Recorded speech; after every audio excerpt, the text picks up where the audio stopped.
you okay? Can you hear me? I didn't hear a peep from your room, and it really freaked me out.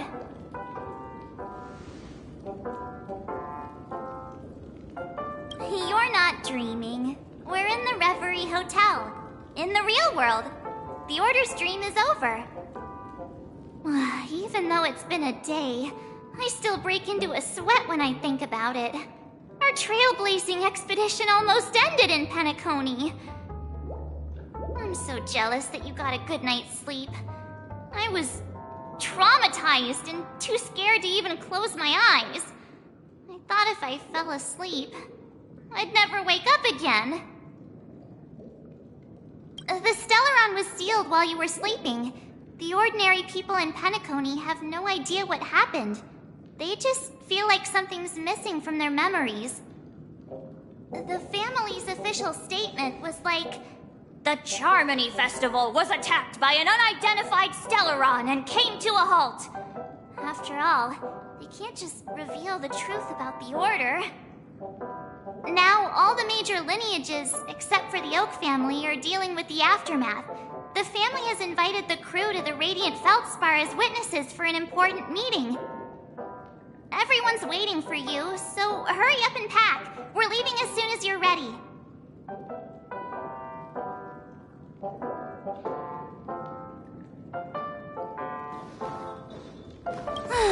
After all this craziness, nothing is better than staying safe in reality.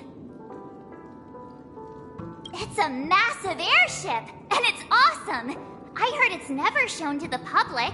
Only VIP guests of the family get to board it and enjoy the breathtaking views of Penacony. The Iris family sent us a bunch of souvenirs. Fruit baskets, plus this fancy button model. After you're back on your feet, you can enjoy them all. We are pretty much celebrities on the planet of festivities now, aren't we? The Stellaron was sealed while you were sleeping. The ordinary people in Penacony have no idea what happened. They just feel like something's missing from their memories. The family's official statement was like, "The Charmony Festival was attacked by an unidentified Stellaron and came to a halt." After all, they can't just reveal the truth about the Order. Now, all the major lineages, except for the Oak family, are dealing with the aftermath. The family has invited the crew to the Radiant Feldspar as witnesses for an important meeting.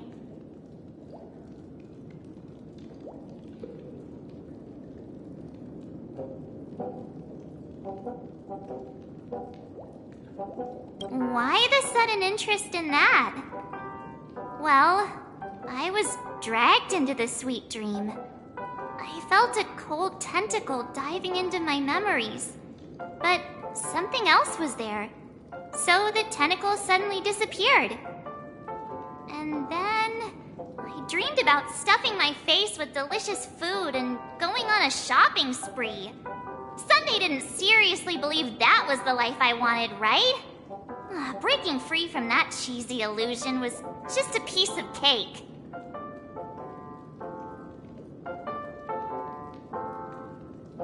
Yeah, let's go. We've got some time before we board the ship, so let's catch up with everyone at Dream Jolt Hostelry.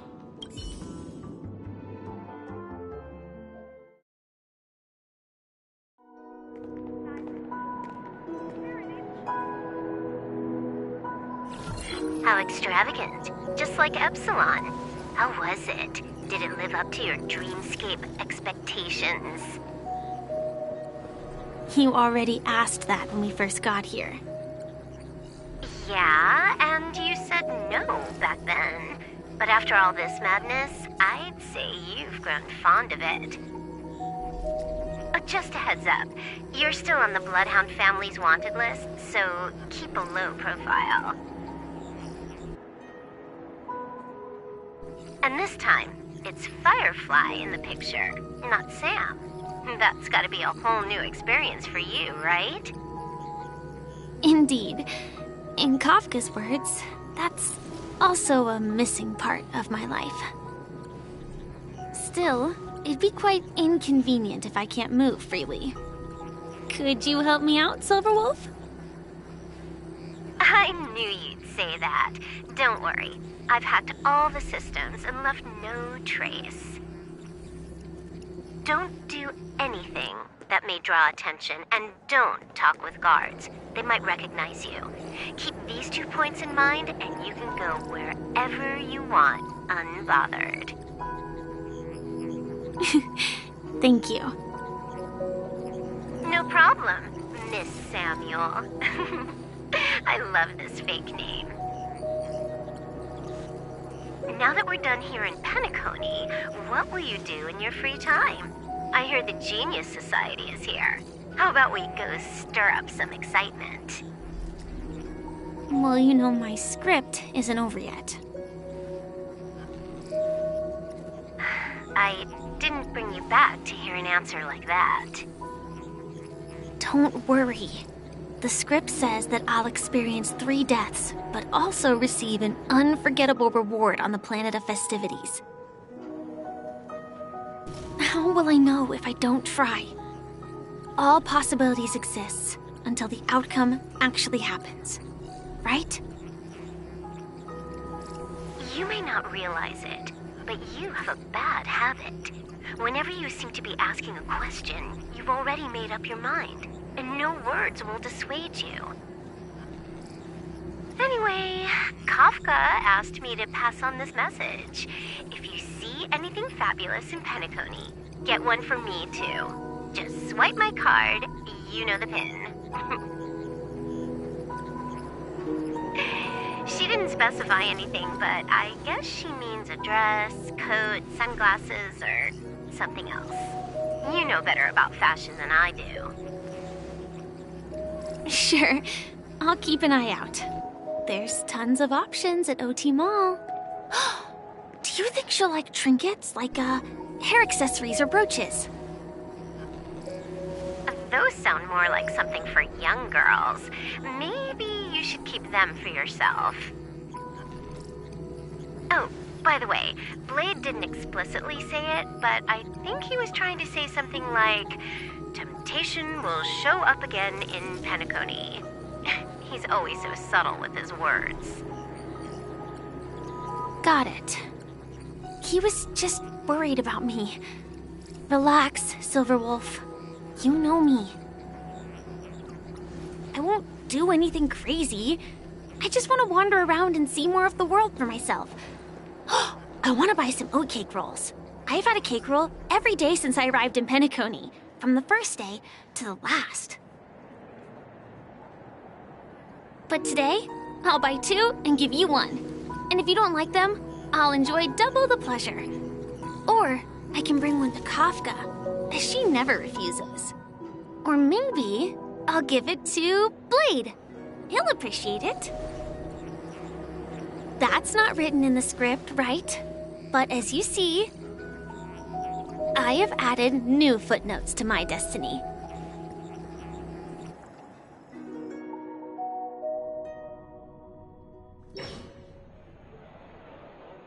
Welcome, Director Topaz. The family ambassadors are still inside making preparations, but the big boss hasn't arrived yet. It'll be a while before the conference starts, I'm afraid. Huh. Quite a spectacle. The family really knows how to make things look impressive. I thought they would choose a more formal and low-key location for the conference. I didn't expect them to go with a luxury airship. About this, Director. I've asked around. This airship, named the Radiant Feldspar, belongs to the Alfalfa family. This conference between the IPC and the family will have a direct impact on Penacony's future. Such an important event should have been held at well, somewhere secretive in the moment of morning dew. The atmosphere here, it doesn't feel serious enough. If I'm right, this conference is probably just a prelude. Whoever organized it wants to assess the IPC stance beforehand. This influential figure either has their own ambitions and wants to reach a preliminary agreement, or they plan to put pressure on us to make us back off. Oh, your mind is always so sharp, Director Topaz. And when the big boss arrives, please remind her to be cautious and watch out for any traps. Thank you for the reminder, but I don't think that will be necessary. When she's at the table, it's the others who need to be cautious. Just tell everyone on our team to stay focused on their tasks and not worry about the negotiations. Oh, got it. I'll do it right away. Oh, and one more thing. Don't call Miss Jade Big Boss in front of her, or there will be serious consequences. I mean, really serious. Got it. Thank you for the reminder, Director.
None of the important figures have arrived yet.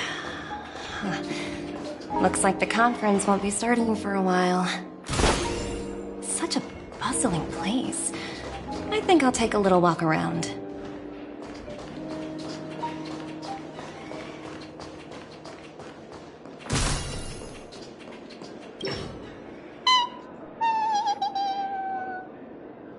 Oh, are you hungry, Numby? Food in the dream. Shouldn't taste bad, right?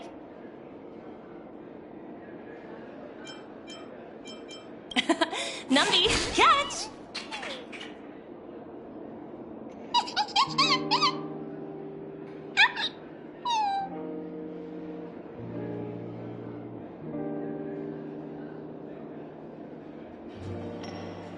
Oh, looks delicious, huh?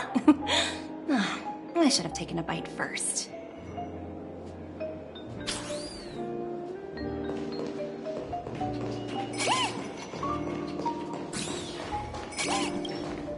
So many buttons. How many centuries would it take to press them all? Huh. Didn't expect those pooches to actually recycle them all. Huh? What are these?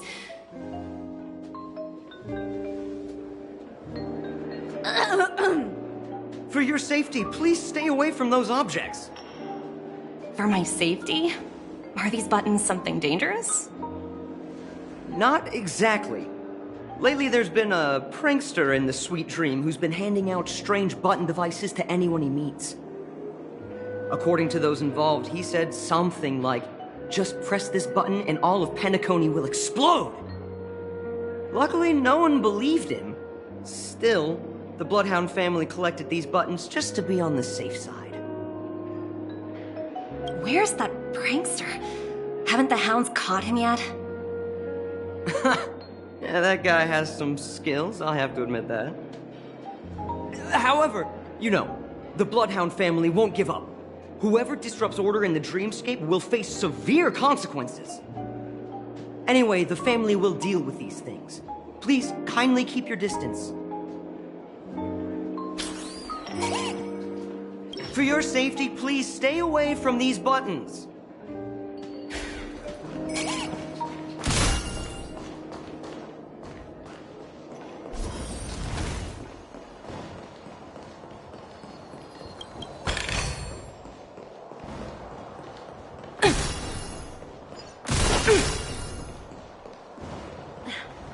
Watch yourselves in front of the IPC. Don't you dare embarrass me.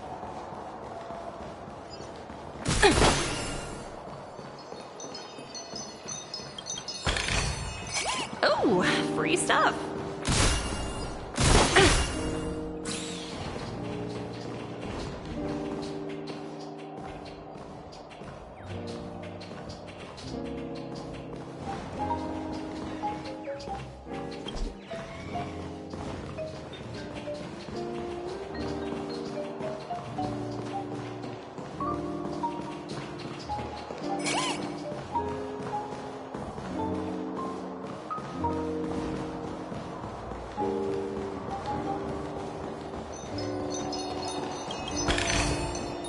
Hard work pays off.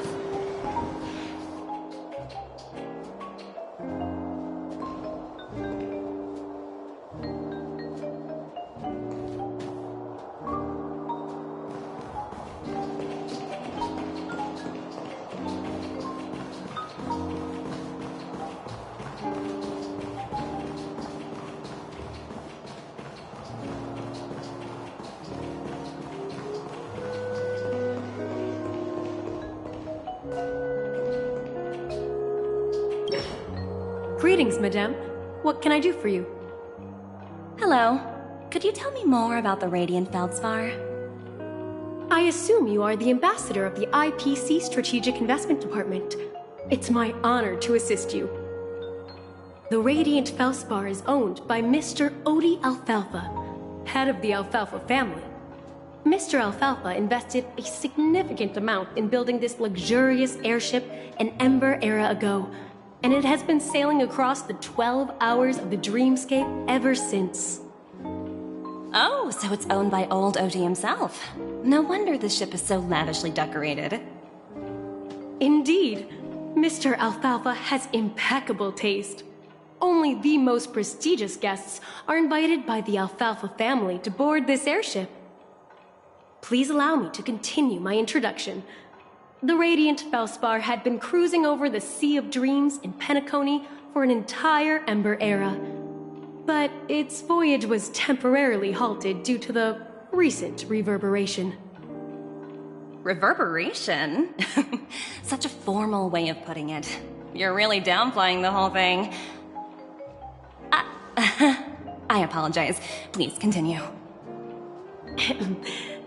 Following the previous reverberation in the Sweet Dream, the Radiant Feldspar had to suspend its voyage temporarily. Thankfully, the factors that disrupted the dreamscape have been resolved. However, due to, well, certain special reasons, the Charmony Festival originally scheduled at the Penacony Grand Theater had to be temporarily postponed. So, Mr. Alfalfa suggested relocating the Charmony Festival to the Radiant Feldspar, taking this opportunity to announce the resumption of the airship's voyage. Ah, well, that would meet the family's needs and also create momentum for Mr. Alfalfa himself. Quite fitting for a legendary tycoon like him. Thank you for explaining matters to me. Goodbye.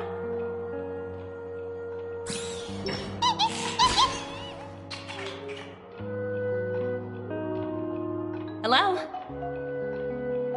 The Talent Motivation Department? Again? Internal review? Will it ever end? I'm I'm working on a major project. I don't have time to squabble with you guys.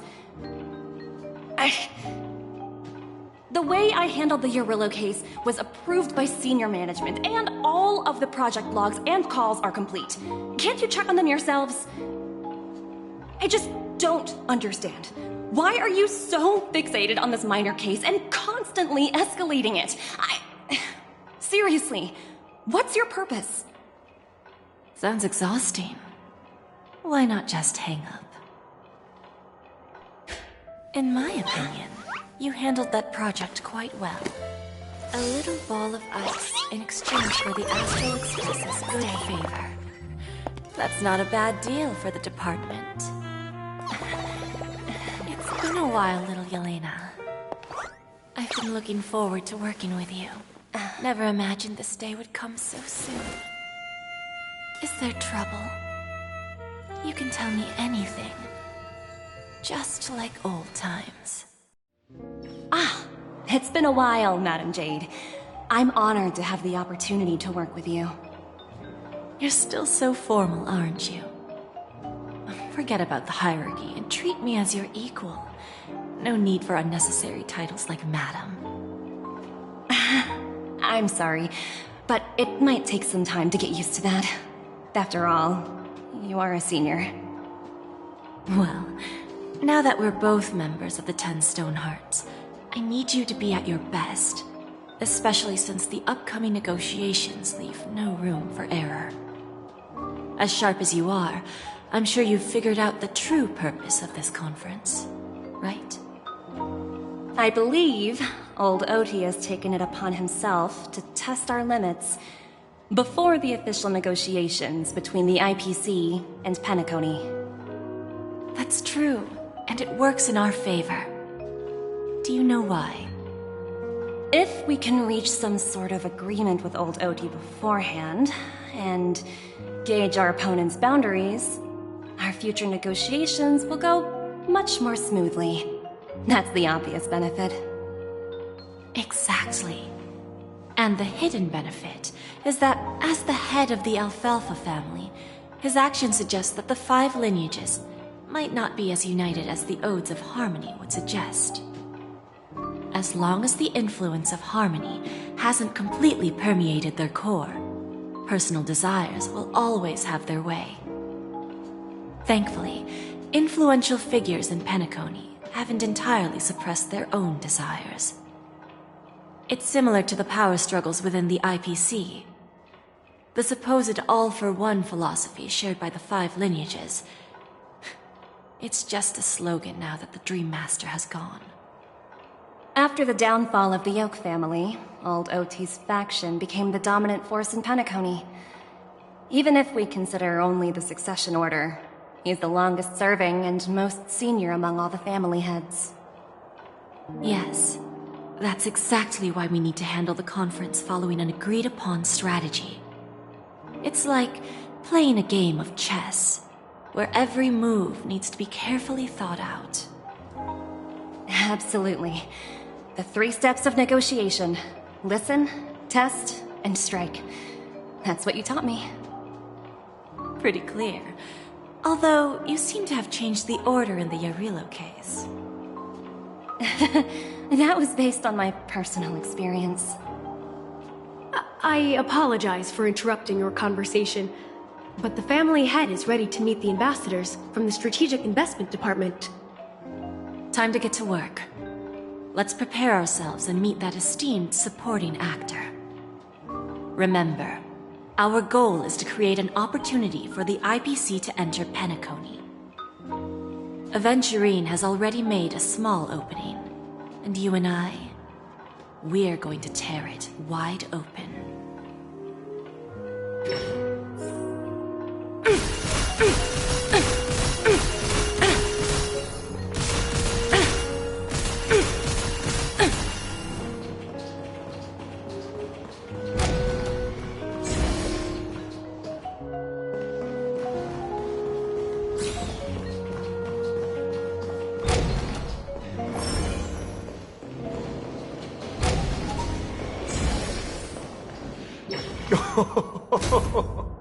Welcome aboard my ship, The radiant feldspar. Smart and charming ladies. Please, have a seat. Let's have a pleasant conversation.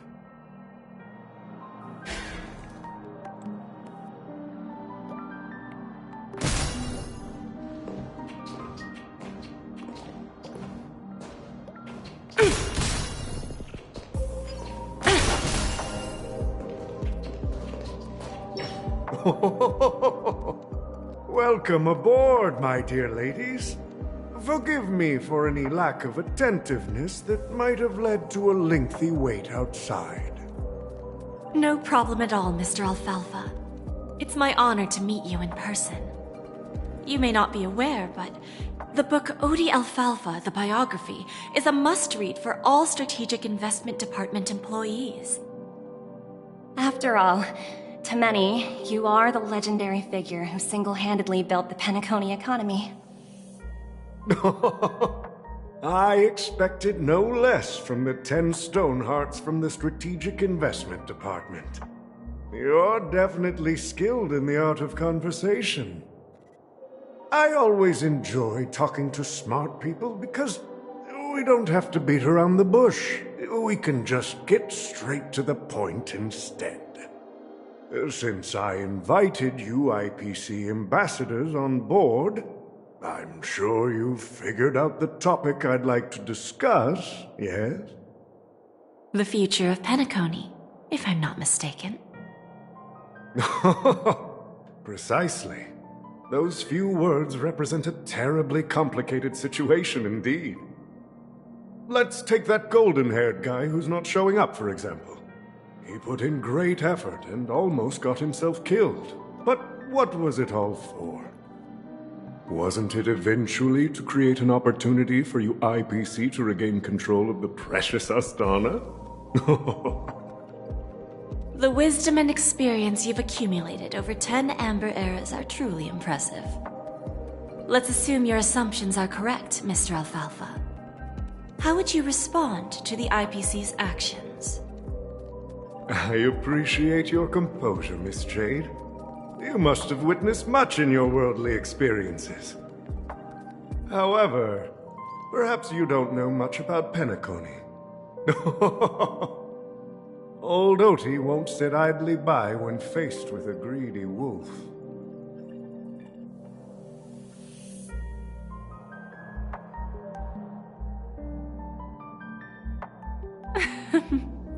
Please, go ahead. I'm all ears. Then I'll be straightforward. I requested this meeting before the official conference to dissuade the Strategic Investment Department from trying to lay a finger on Penacony. If you back off now, you can make a smooth exit and prevent the IPC from losing face during more important negotiations.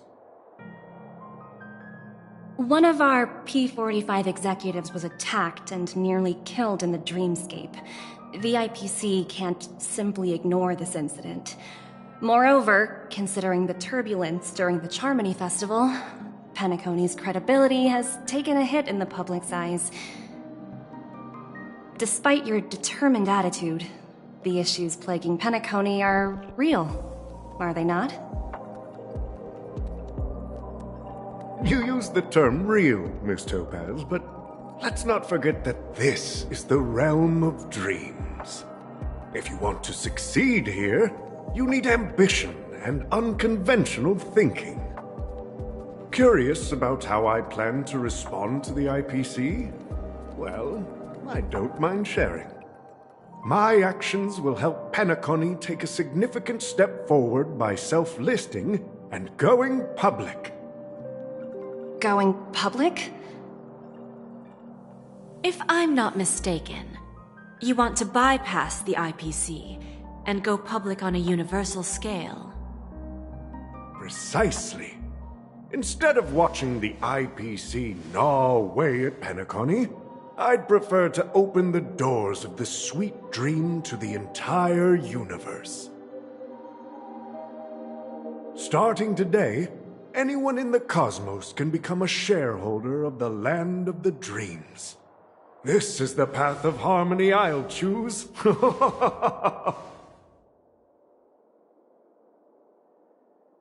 This reform should have been implemented earlier, but unfortunately, the Oak family were a bunch of blockheads blinded by order. Their level of intellectual flexibility doesn't even come close to an old fellow like me. Thanks to the little reverberation earlier, the biggest obstacle between me and my reforms has been eliminated. The Alfalfa family will publicize the financial results of Sweet Dream Paradise, so that the entire universe can see that despite the catastrophe, Penacony still holds immense potential and opportunities, and that the family remains confident in its future.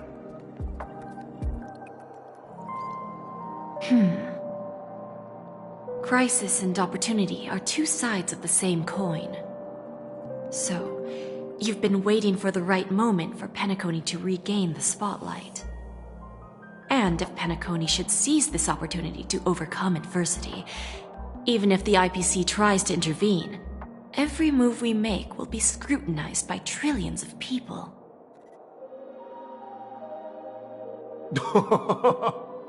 Now I'm convinced that you've indeed familiarized yourself with my biography, Miss Jade. So, about your next move. Please, consider it carefully. Indeed. We need some time to digest such a wealth of information. I suggest we conclude the first half of our conference, Mr. Alfalfa. Please allow Topaz and me to confer privately for a few moments, and to respond on behalf of the IPC later. Of course. Take your time, dear ladies.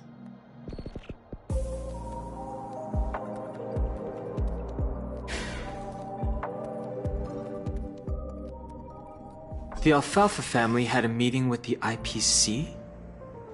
I got this information from a message sent by that IPC ambassador. He said it was to return the favor. It's not hard to imagine. Penacony today is pretty much like the frontier prison it once was, with external forces casting greedy eyes and the undercurrent of order lurking within. Instead of falling into a situation where they are plagued by both external and internal threats, Penacony would rather take a step back and invite the IPC to negotiate at the table, ostensibly to cooperate, but in reality, to secure more opportunities for their own survival. Well, no wonder they sought the mediation from the Astral Express.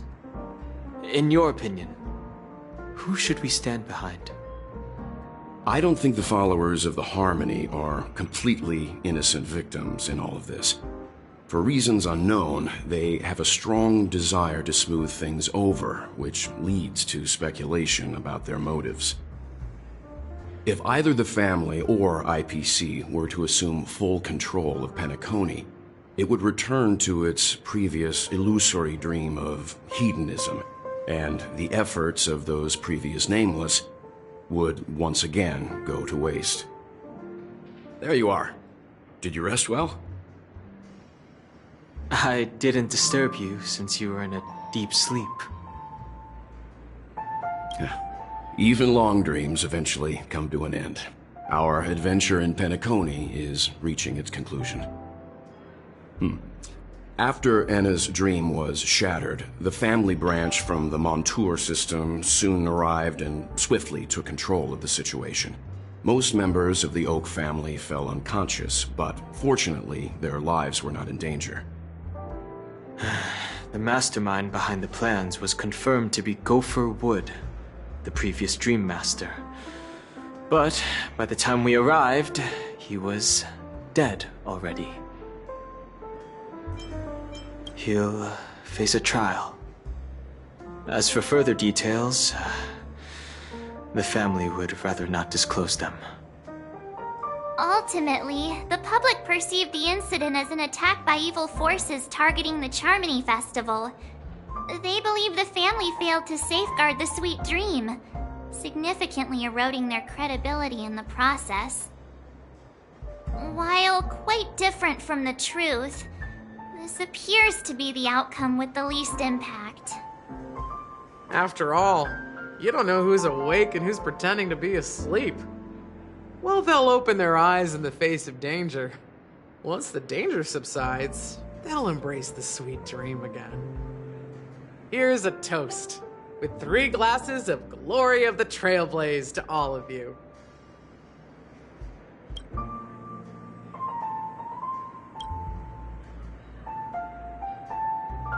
Yeah, it's good to see you all again. Although we might be saying goodbye again after this reunion. When will the Astral Express leave Penacony? We'll stay a bit longer, but not too long. So, this is our final meeting then?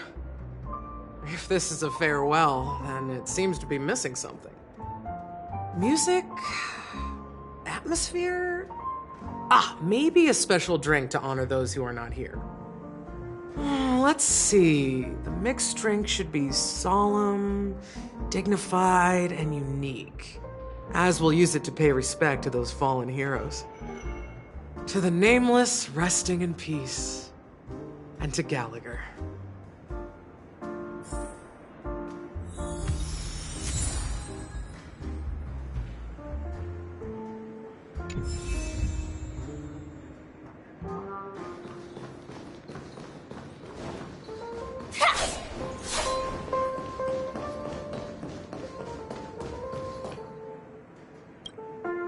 It's rare for all passengers to leave the Express together during a trailblazing expedition. But for Penacony, it seems most appropriate. Given the conductor's presence, there's no need to worry about it. However, it's crucial that we soon return to inform Pom Pom about, the Nameless.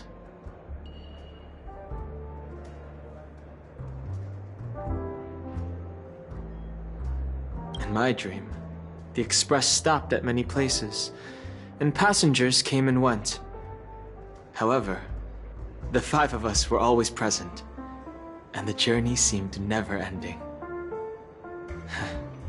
Perhaps this could be a deep-seated desire inside me, and upon realizing this,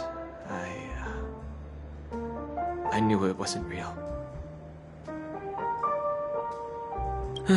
No related records exist in the databank, but I have a theory. The hidden dangers of the Order have always been within the Harmony, and this issue existed within the family from the very beginning. However, now that more powers in the universe are aware of this secret, the situation in the cosmos will become more complicated. Like I said, we'll go and see. Once we've packed everything, we should head to our next destination. This trailblazing expedition has been thrilling and memorable.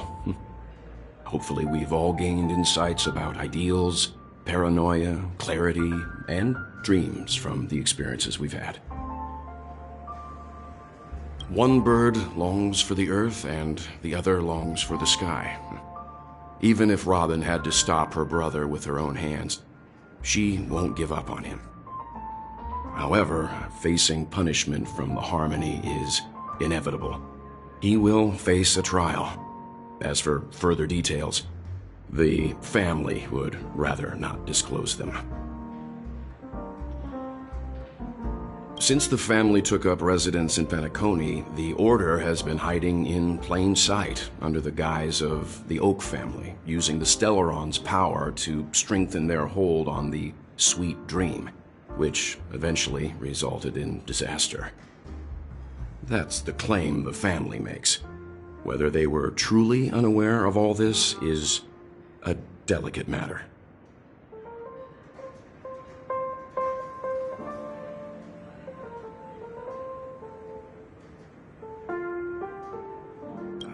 Venturine's efforts finally earned the IPC a seat at the table. As a result, a more senior representative arrived in Penacony and initiated negotiations with the family.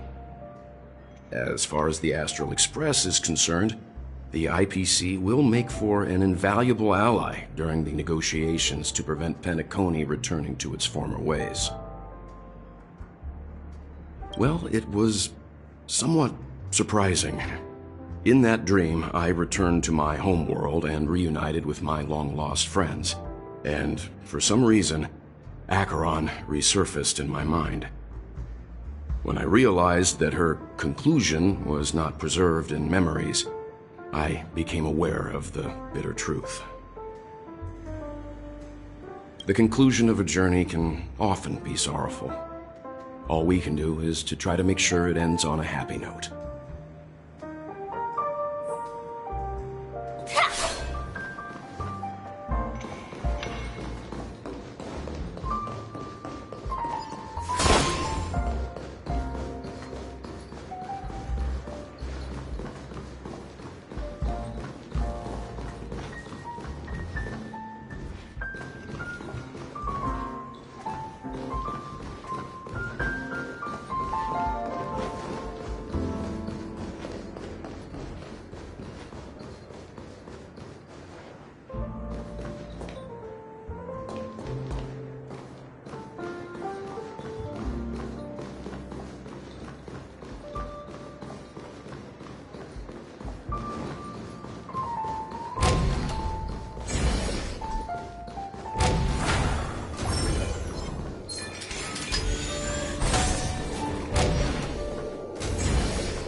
Ready to mix your drink? I'm not sure. I haven't seen him since our last meeting at the lounge. Come to think of it, he always did come and go quietly. We used to discuss everything here. But every time he'd leave, I'd realize that I didn't know him at all. Such is the mystery that is Gallagher. I have a hunch. Perhaps he's already fulfilled his wishes and won't be coming back. Before we start, would you like to talk to your friends? We have plenty of time.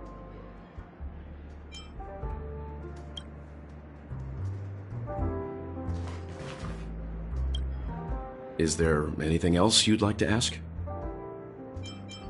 The conclusion of a journey can often be sorrowful. Oh, it seems like you have other questions. Like I said, we'll go and see. Once we've packed everything, we should head to our next destination.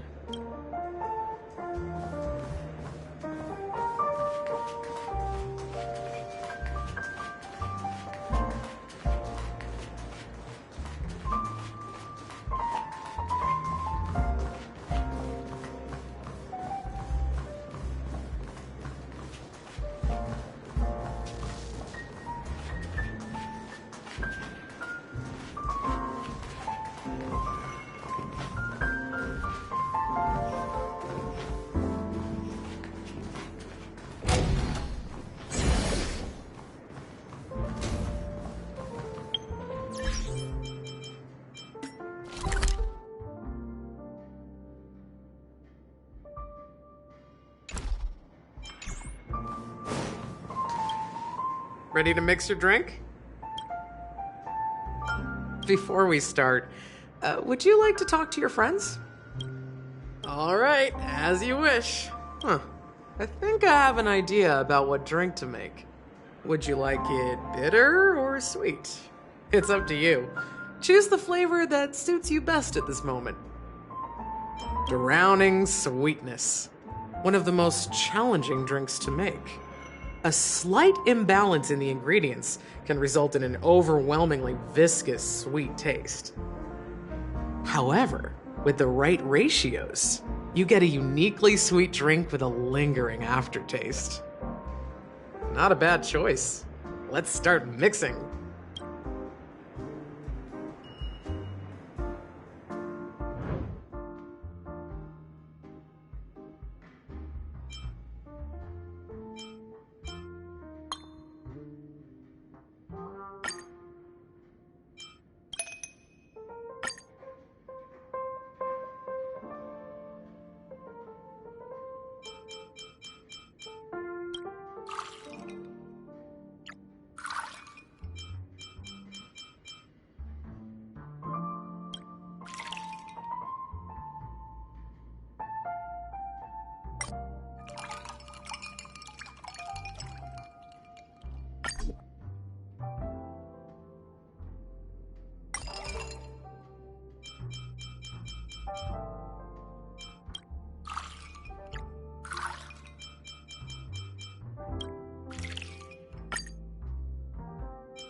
Words always fall short.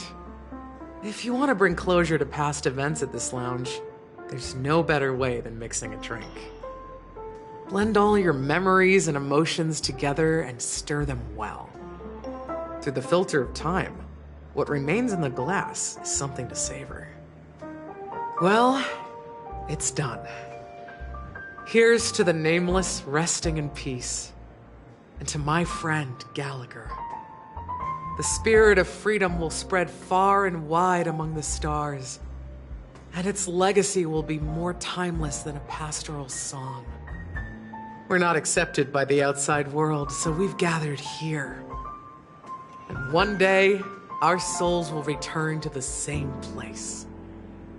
Cheers.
Oh, are you leaving? Well, then take this with you. I've mixed more of this last special drink for you. The past shouldn't be forgotten. So I hope it brings back the flavors of Penacony. Thank you. I'm sure it'll leave a lasting impression. If you happen to run into Gallagher, make sure he has a sip too. I know his tastes, and he'll be thrilled. Alright, enough with the heavy stuff. You guys have important things to take care of, so let's not dwell on things. Whether it's the Astral Express or Penacony, there's still a long journey ahead.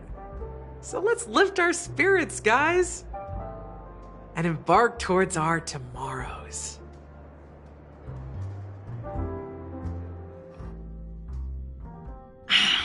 Old Odie is a tricky opponent. I didn't expect him to take the risky step of going public at such a critical moment for Penacony. Indeed. He's definitely bold. It's that kind of boldness that made him the Odie Alfalfa he is today. Still, the outcome is uncertain. Shouting loud doesn't necessarily carry any weight. What about the phone call I asked you to make, Topaz? Ah, they agreed. But it'll take some time before they arrive. Just as it should be. The sweet dew should be served after the bitter poison. Looks like we'll be skipping the exchanging apples step this time around. Now that we're dealing with a greedy merchant, a simple apple wouldn't make a difference. Well, I guess I included myself in that remark too. Now I'm a bit curious, Topaz. Do you think Penacony is a quality asset? Yes. Despite its recent calamity, Penacony remains a top quality asset within the cosmos, with good credit, lucrative potential, and promising prospects. Well, that's obvious, but what I truly wanted to know is, this project is obviously too bland for your taste, isn't it? That's true. I wouldn't be here if it weren't for Venturine. But despite that, you trust him. You even entrusted him with a cornerstone. Something as precious as life itself, to finish this gamble. Are you not in the same boat, Miss Jade? Without us playing along, your Jade Stone wouldn't have made it across the border so easily, allowing you to see all desires that flow through dreams to gain a bargaining chip in negotiations. That's why I'm willing to stake my Topaz Stone to cover for you. It's like one big, elaborate game of chess. Once that kid sets his mind to something, nothing can stop him. Not even fate. Well, at least he's still alive, and that's the best outcome. Looks like we've strayed off topic, Miss Jade. Should we discuss our next steps? No need. I'll go it alone. Meanwhile, you can go greet our honored guest and wait for my message. Okay. Is that Robin? Huh. She's also here on the Radiant Feldspar.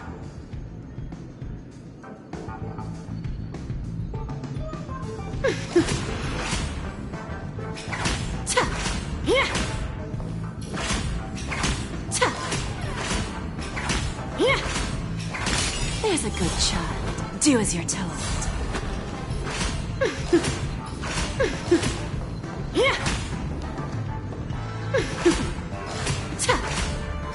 There's a good child. Do as you're told.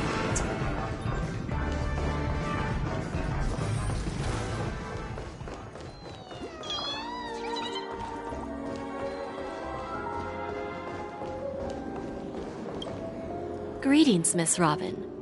I didn't expect to meet you here. Miss Jade? Greetings.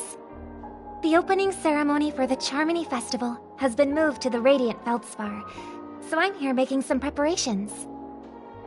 How about you? Have you spoken with Mr. Alfalfa? I'm actually on my way to meet him right now. Do you know him well, Miss Robin? Unfortunately, I've never met him. I've only heard a few comments from the former head of the Oak family. Mr. Alfalfa is respectable when it comes to business, but in other respects, I can't say the same. Where do you think the future of the planet of festivities is headed? I believe the sweet dream will see its rebirth, just like the Radiant Feldspar resumed its voyage. The Harmony needs a new direction. Only by bidding farewell to the past can we actually sail into the future. There are no permanent allies or everlasting enemies. So let's both take what we need from this deal. Naturally.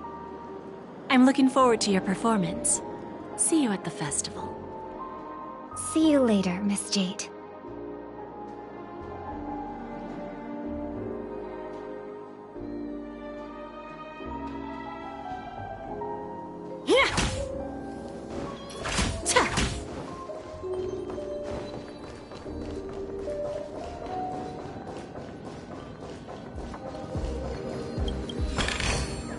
Is that all? Hardly worth the bother.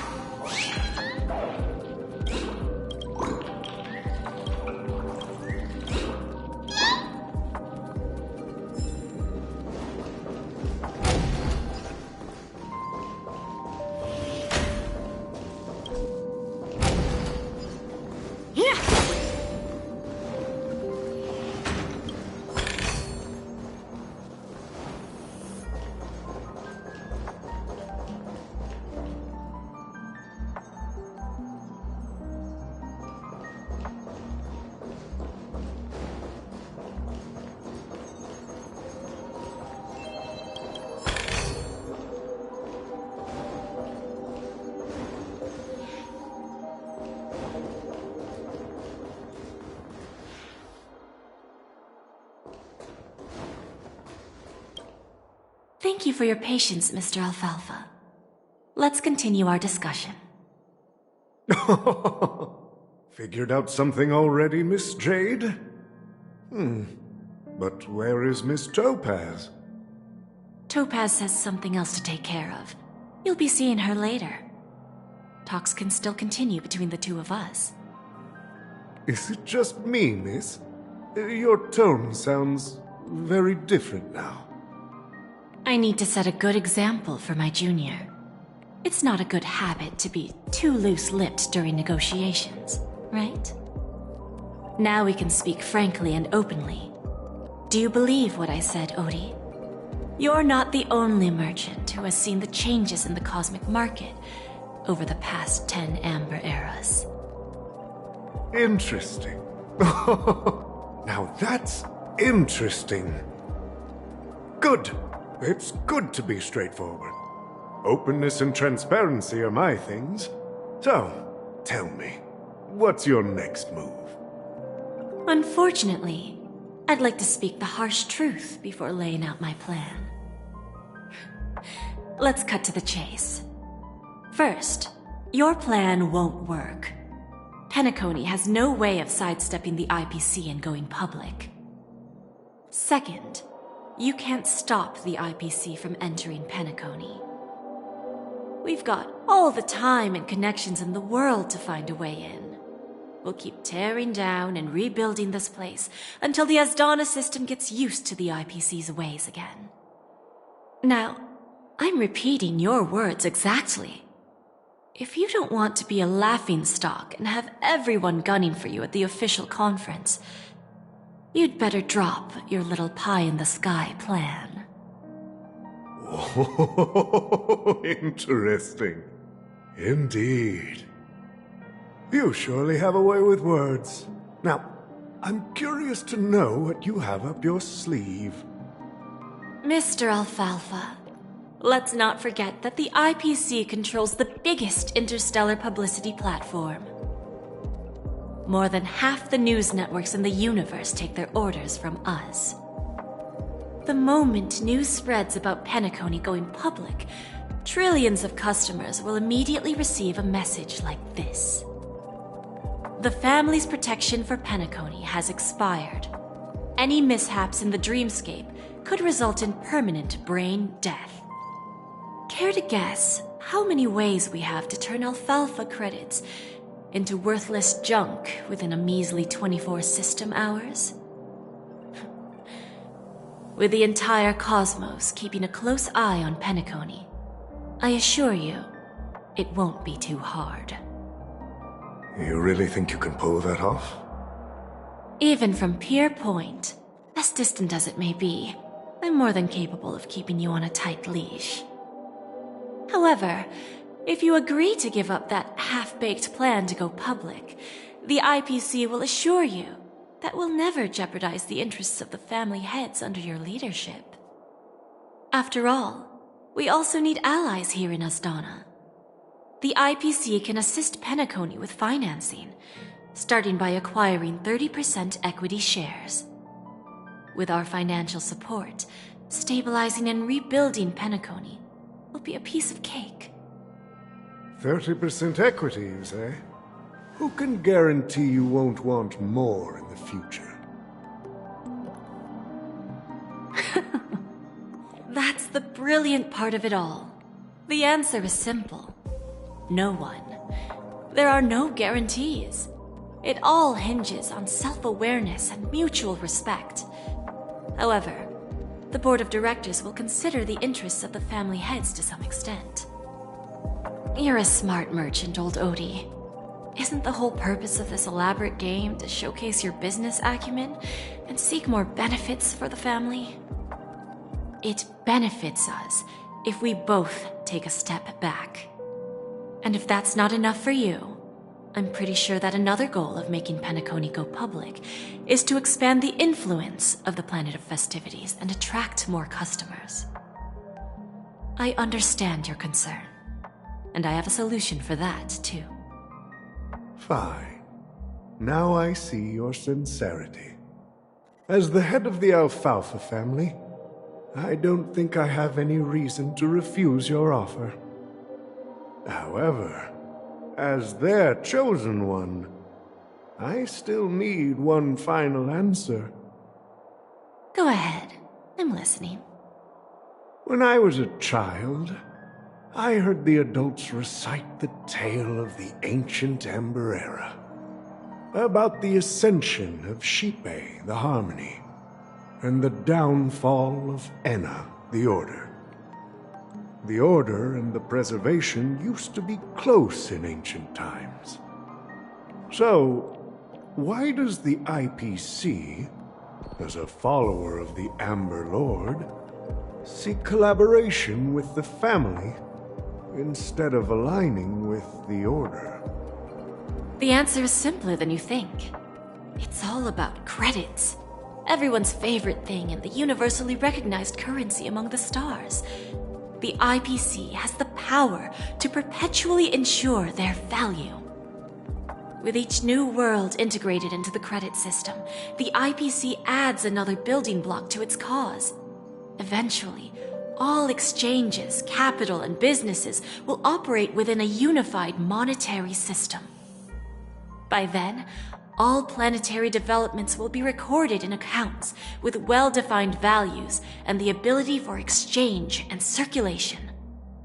And the heart of everything will be Klepoth's credit. Ah, and then the IPC will be able to exert influence over everything. Our intention is to establish enduring preservation, so I'm sure you can understand. This universe doesn't need two types of order.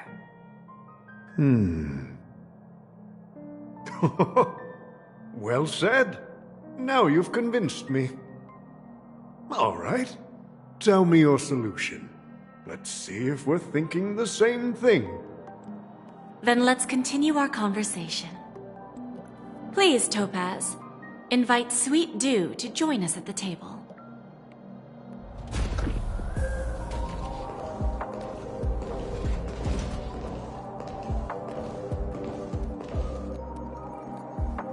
Thank you for your presence, Miss Himeko.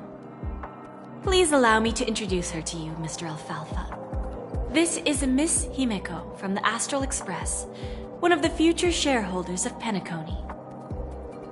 I've heard so much about you, Mr. Alfalfa. It's an honor to meet you as representative of the Astral Express. This stunning lady is the navigator of the Astral Express? It's a pleasure to meet you. I believe everyone here is familiar with the general contents of the proposal. After this round of financing, the IPC is expected to hold 30% of Penacony's shares. Then, the IPC will transfer 5% of that stake to the Astral Express and recommend Miss Himeko as an independent director to honor the sacrifices and contributions made by the former Nameless to the land of the dreams.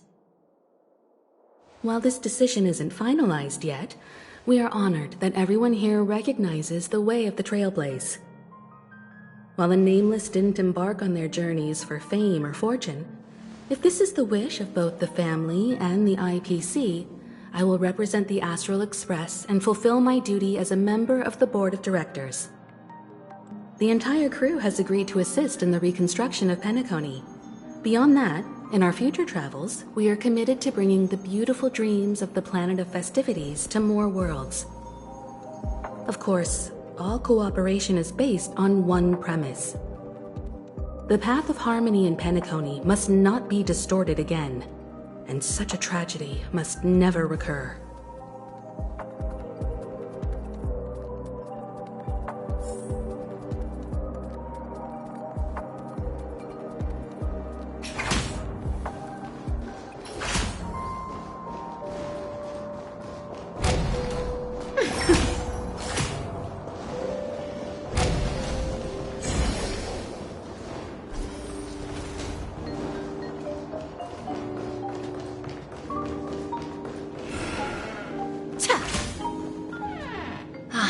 Old OT is in agreement, so the issue is settled, I presume.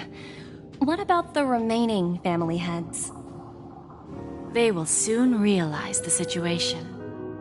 When old Odie answered the last question, he represented more than just the Alfalfa family.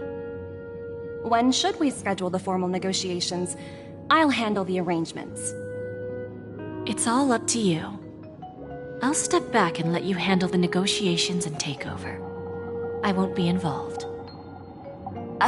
But Miss Jade, this is... Aventurine initiated this case, and you were his project partner. If that kid hadn't overplayed his hand, I wouldn't have been pushed to the forefront. I came here today to help you sort out the toughest issue. I trust you'll be able to wrap things up quite nicely, little Yelena. Of course, there won't be any problems. And please, give Diamond my assurance. Don't worry. Diamond has always trusted us. I'll put in a good word for you, and you'll have your P-45 position back in no time. Radiant Feldspar. What a fantastic ship. Now that my business is done, it's time for me to indulge in my own little hobby.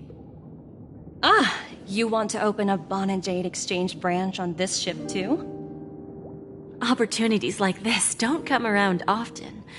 Just look at the guests on this ship. They're surely holding a wealth of valuable treasures. Well, I'll take my leave. A pawn shop can't run without a boss. See you around, Topaz. I have one more question for you, Miss Jade. Go ahead. That dose of bitter poison. I'm curious as to how you found this information. I didn't find the information. It came to me. It was from a lady concerned with the future of the Harmony. In return, I've agreed to help her with something, but that's for later. We can deal with it after we leave Penacony. You see, that's what investment is all about. The seeds of opportunity are already sown. They only need a little bit of nourishment to take root. And then after, all we need to do is wait patiently. Like right now, for example. It's just about time my final guest boarded the ship.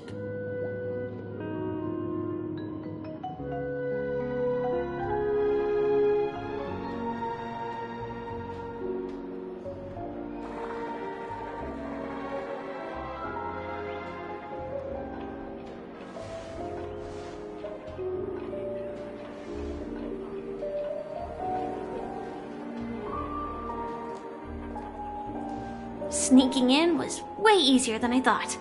The family's security is as lax as ever. So, this is the Radiant Feldspar. So luxurious. A pawn shop that grants wishes. Is there really a place like that on the ship? I'll find out for myself if the rumors are true or not.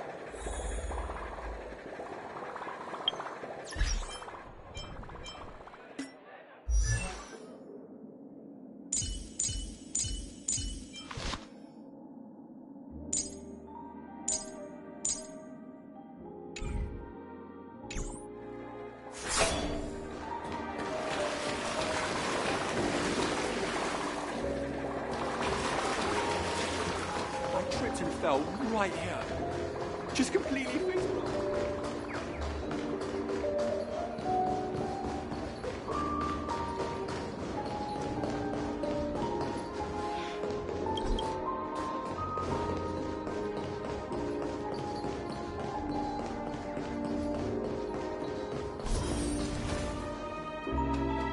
Is that him? Huh. Vanished in the blink of an eye. So the Astral Express is here too. The charm in the festival has really been... Inspection complete. Nothing suspicious.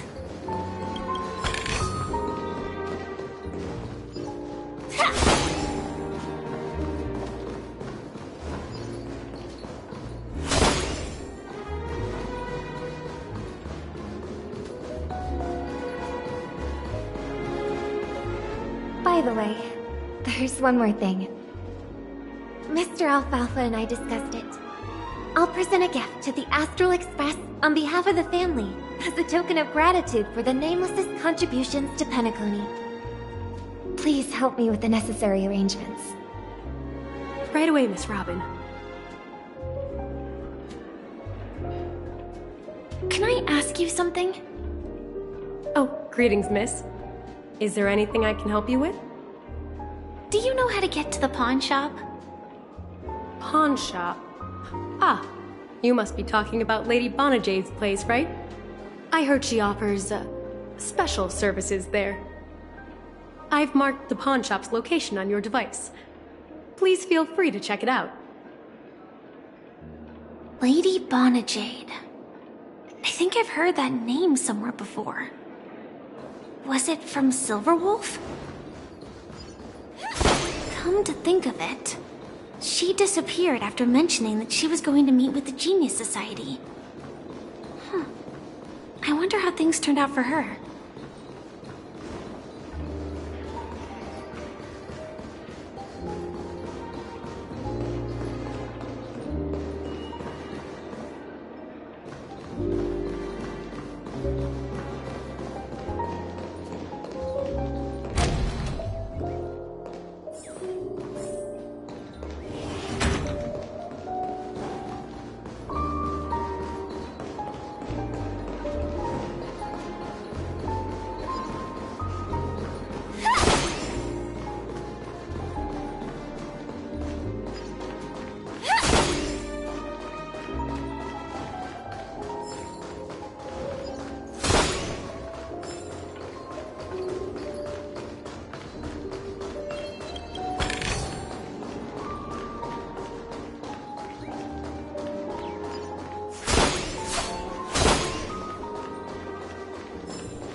If I win, your chest is mine.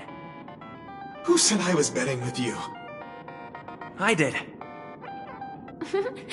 They are still a ball of fire as ever. Sorry, but I've got to find Lady Bonajade first.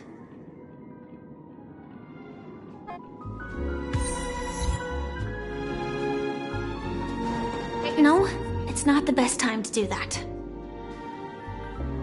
Sorry, but I've got to find Lady Bonajade first.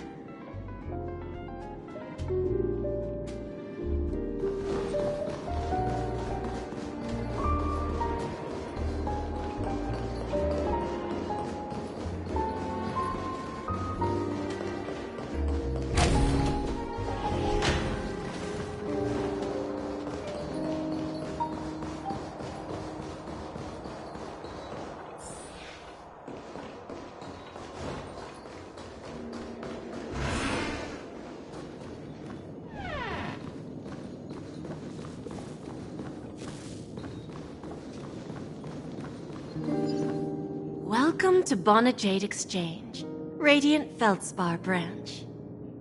How should I address you, dear lady? Just call me Samuel. Samuel. Nice name. So what do you need, Miss Samuel? And what are you willing to give up in return? I want to keep on living. And for that, I'm willing to give up everything I have. Everything you have? That's right. Everything. Miss Samuel, I think you'd best turn around. It seems you're not quite familiar with the term pawn. What do you mean? I mean it literally.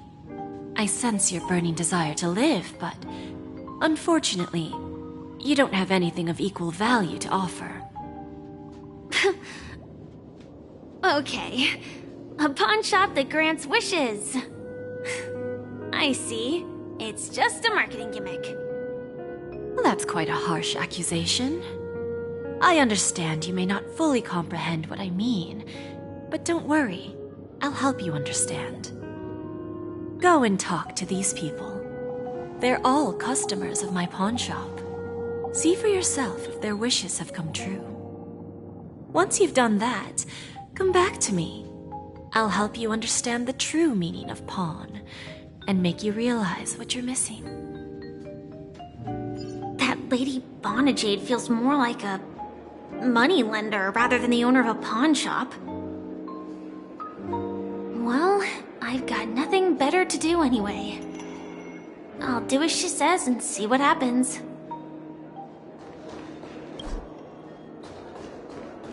Which one should I pop? 1, 2, 3, 4, 5. Dan Heng and Void Ranger Jive. Don't change the words.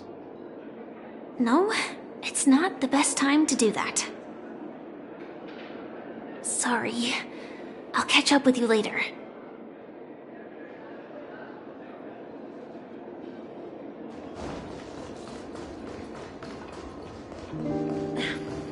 Watch yourselves.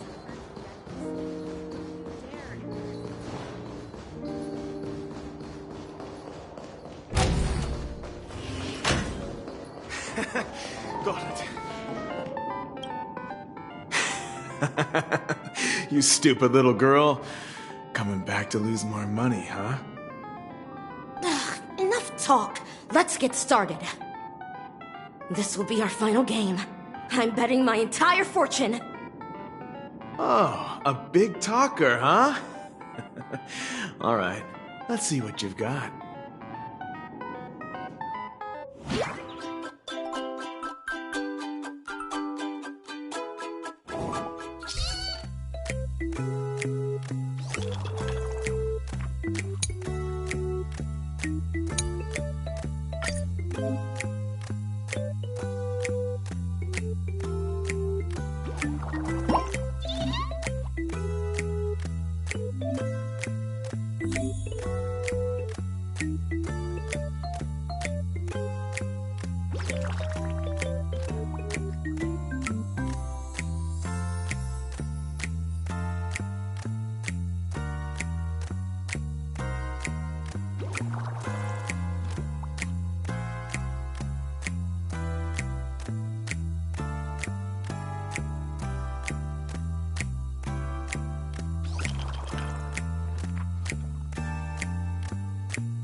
This can't be!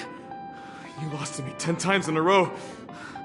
How could I possibly lose to you at such a crucial moment? It's true! Lady Bonajade has truly blessed me! Finally, my luck has turned for the better! Great new era for Stacy! The Master Gambler has arrived!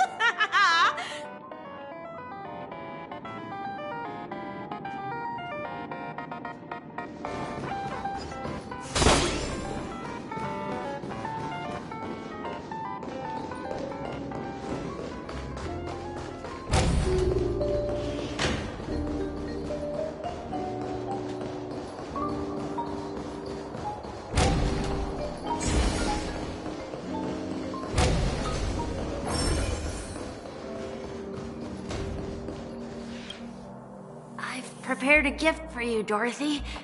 Check this out. Whoa! What a beautiful necklace! Is it made of cymophane? It's stunning. How did you know I love jewelry made of cymophane? It has the same purple hue as the necklace my dad gave my mom. I've never told anyone about it. How did you find out, Del?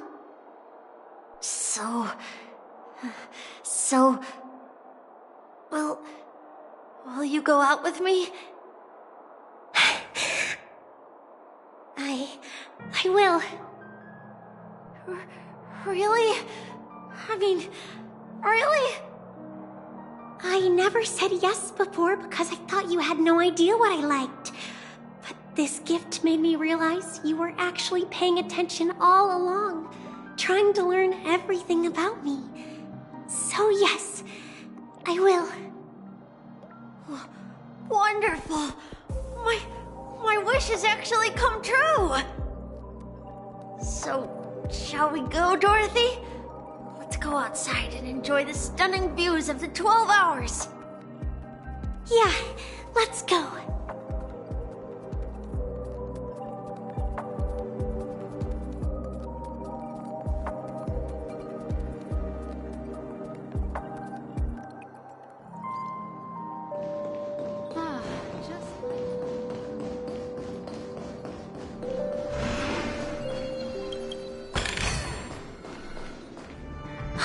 Hey, did you see that? The gray-haired one outside. Don't look around, just focus on your drink. Seriously, they look like a total lunatic.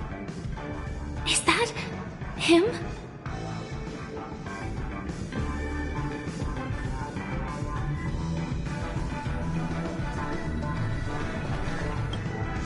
Yeah, you heard right. I've got him. He's been hiding at the moment of soul in Penacony, using a fake identity. And he even posed as a professor at Paperfold Academy. I've made a deal with the family. I'll leave the extradition-related paperwork to you. How'd I find him? Well, let's just say I had some help from an influential figure. Don't ask for the details. 22 years. Yeah. 22 years of chasing this guy all over the cosmos. You know, never thought it'd end up like this. Right here. I'm gonna hang up for now, partner. I need to raise a glass to myself.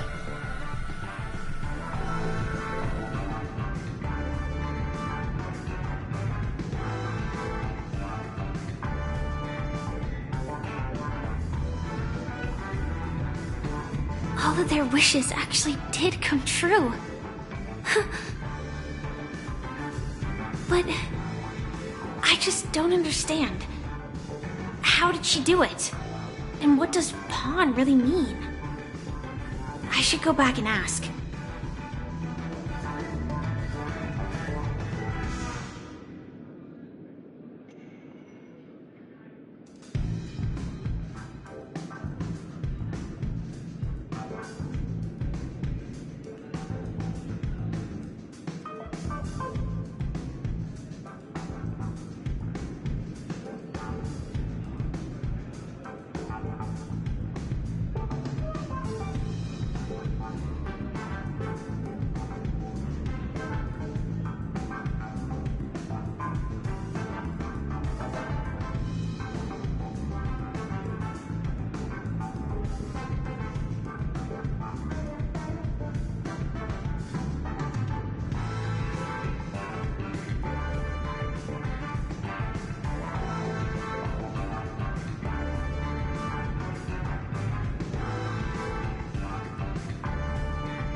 So you're back, Miss Samuel.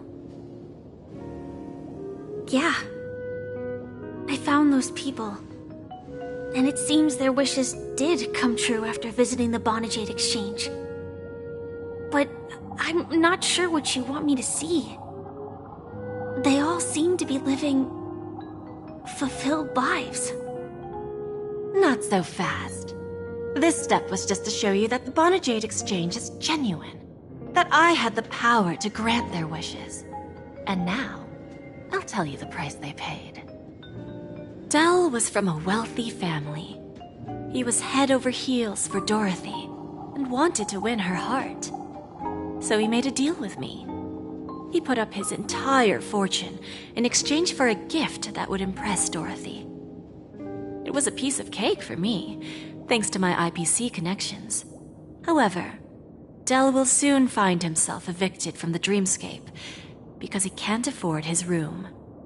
Whether he can bounce back from poverty, well, that depends on him. Let's just hope that necklace will keep their relationship from crumbling. Then there's Stacy, a lady with a gambling addiction. She wanted some serious luck, but she had nothing to offer. So I took something else instead. I took away all her close relationships. From the moment she stepped out of the Bonajade Exchange, every casino in the cosmos would remember her name. But her parents and siblings would sever ties with her, and it would be impossible for Stacy to make any real friends again. She will accrue a vast wealth due to her good luck, but she'll never be able to use it for the people who truly matter to her. As for Detective Walker, he spent 2 decades chasing down a wanted criminal for some heinous crime. But he never caught the guy. In his desperation, he came to me. He offered his own memory system as collateral. In due time, his memories as a detective will be erased, and he will completely forget his own identity and all the sacrifices he has made. Interesting, don't you think? I fulfill people's desires and grant them favors, and soon they come back to me with even greater desires. When people see others' desires get fulfilled, they develop their own desires. It seems like an endless cycle, but it does have a goal.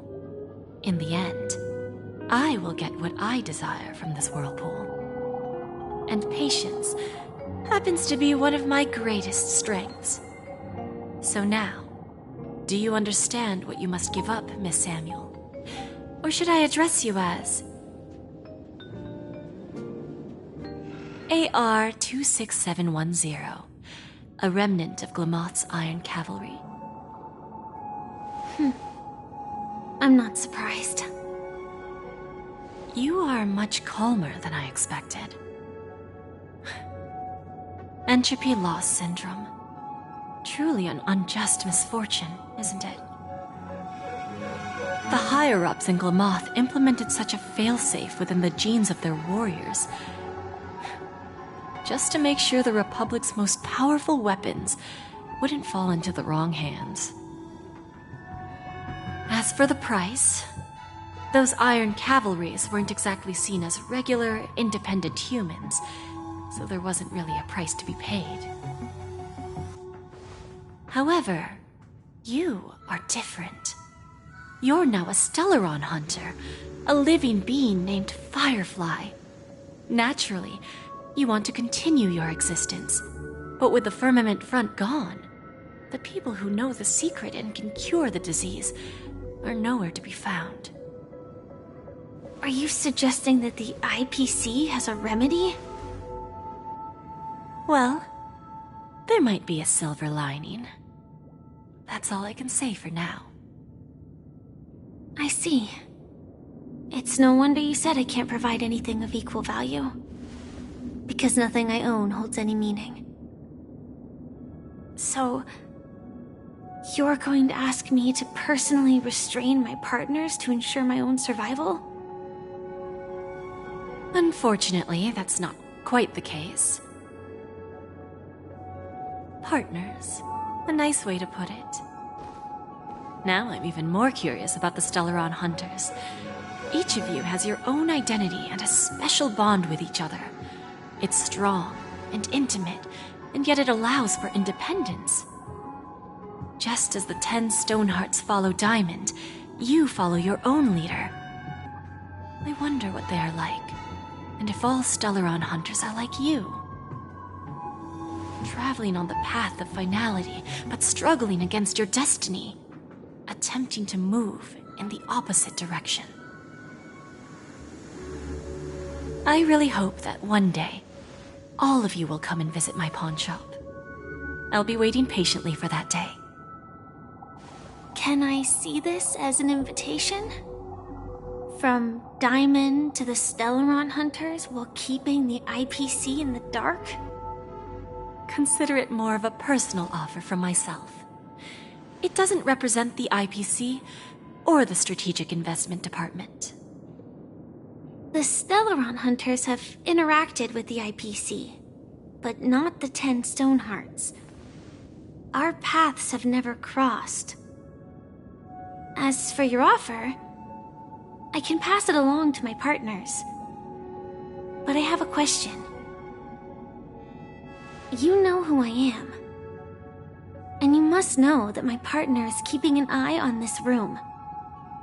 If she wanted to, she could let the entirety of Purepoint know about it within a few mere seconds.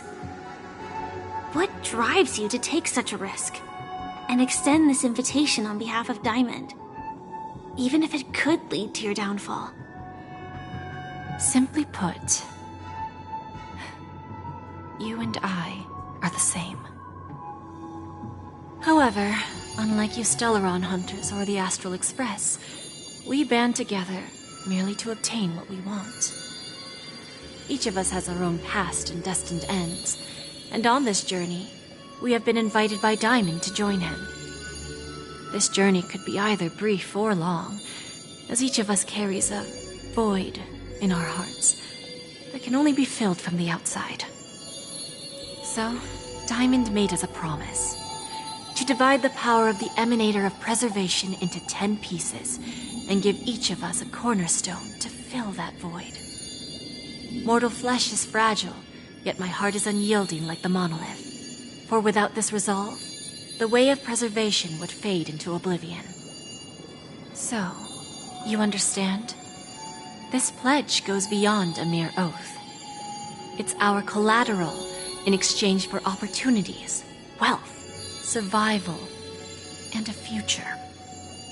And whatever we gain from it will fortify the Stonehearts in return, allowing us to achieve the great cause of the preservation when the war among the eons eventually comes.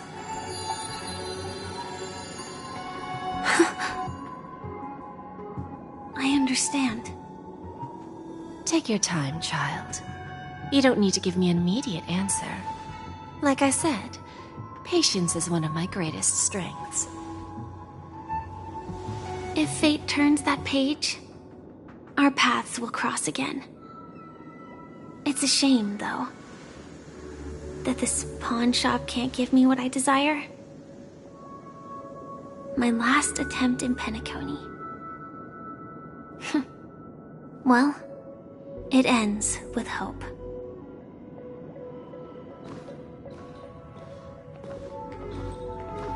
Lady Bonajade? I've come to deliver the collaterals promised.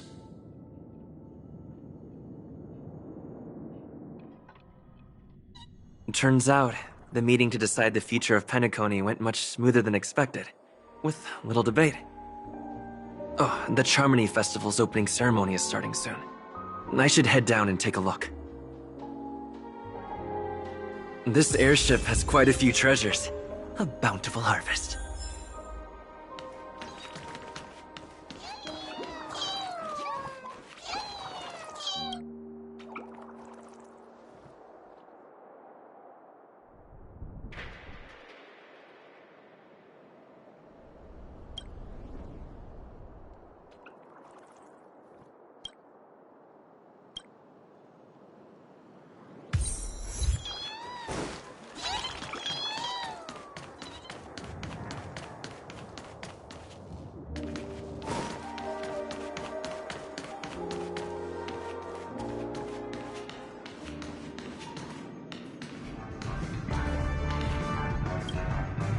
Remember, I can take you out with just one shot whenever I choose.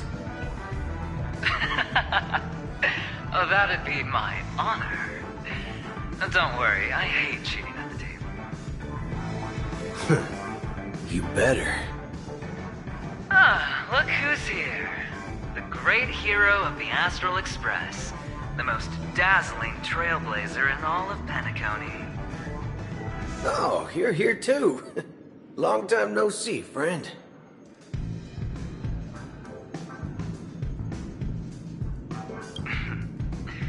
Merely a greeting of platitudes.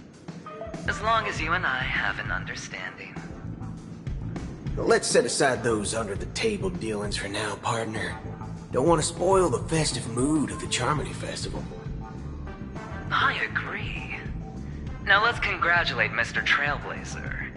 I hear the family intends to thank the crew at the Charmony Festival.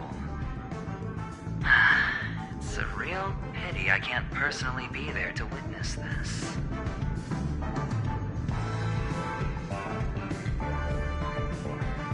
Well, my job was just to give the IPC an opening. Other things aside, I think I did a pretty good job at achieving this. While you were at Dreamflux Reef, we were actually close by. We wouldn't have been able to dig up so much dirty information without the help of a knowledgeable friend. But that emanator didn't pull any punches. My body couldn't hold out too long. Otherwise, this would have been settled in a much cleaner manner.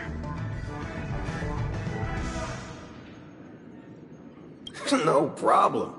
Punishing the wicked and eradicating evil is a top priority. Would have been strange if we sat it out. Making an entrance like that, us Galaxy Rangers are making a comeback. Reckon you'll meet quite a few followers of the hunt on your journey. Do me a favor, pass on my regards, will you?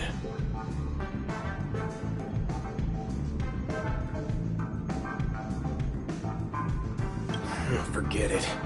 I'm not one to beat around the bush. I've got a score to settle with a high-ranking executive fella named Oswaldo Schneider. And this flamboyant fella here can help me find him. The feud between the Marketing Development Department and the Strategic Investment Department is well known across the cosmos. But what I didn't expect was the involvement of the Galaxy Rangers in this feud.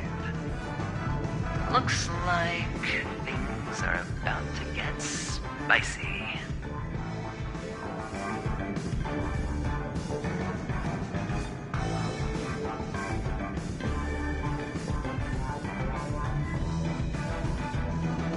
Thank you. And I also hope you enjoy yourself, great hero of Penacony. I'll pass. But I do hope you guys have fun. If you don't mind, let's play a few rounds next time.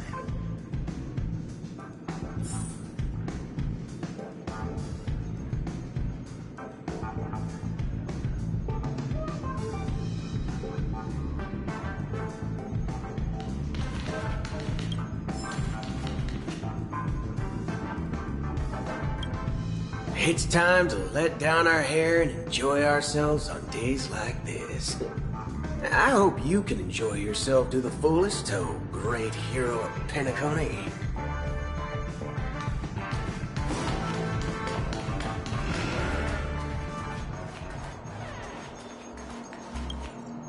Ah, yes. I remember you.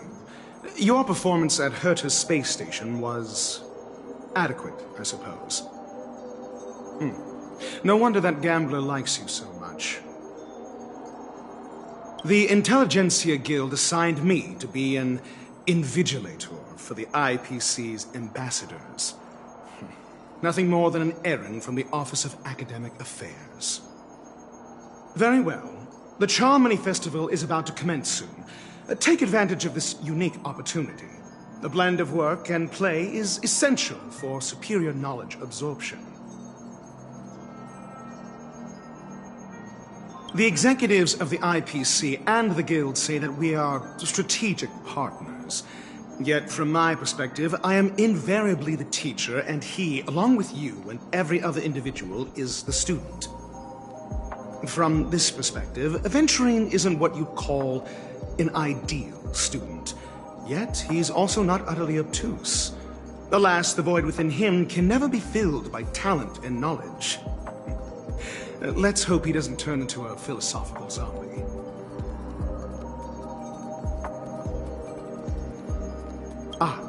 Saying such a thing merely indicates that you have not truly grasped the essence of learning. The principle of balancing work and relaxation is scientifically grounded, with the relevant proof process detailed on page 21 of the 31,467th issue of the academic journal Star Caesar. Acquiring knowledge aims to enhance living. Don't invert priorities like those dolts at the guild.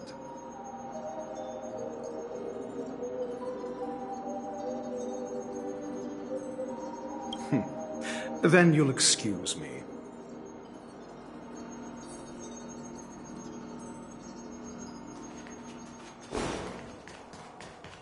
A pleasure to meet you.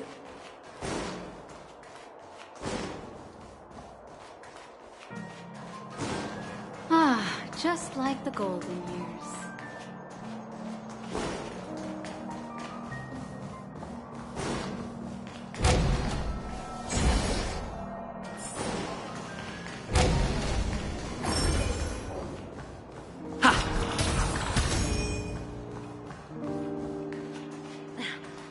Watch yourselves in front of the IPC. Don't you dare embarrass me.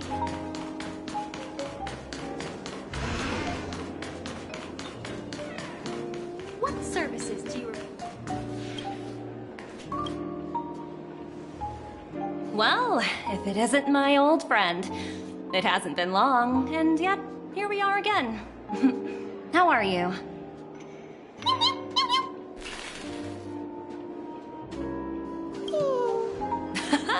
That's what I thought. I heard you guys pulled off a big stunt, cutting down the Oak family in one fell swoop. Such a pity I couldn't be there, or else I would have lent a helping hand. Look how bustling this ship is. Not bad. Someday when I'm less tied up, I plan to host a grand party on my eco-ship, and you'll all be on the guest list. Transform? What are you saying? Oh, I understand now. You're referring to Aventurine's cornerstone, right? Sorry. Compared to him, my ability is not as visual. Guess there is no harm telling you. The abilities of the 10 Stonehearts' cornerstones are all different. Some can even read your thoughts, grasp your desires. So, be careful. Now that I think about it, it was good that Branya got there when she did in Belobog. If she came any later, we probably wouldn't have ended up as friends.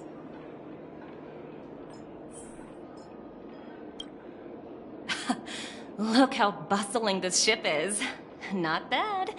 Someday when I'm less tied up, I plan to host a grand party on my eco-ship, and you'll all be on the guest list.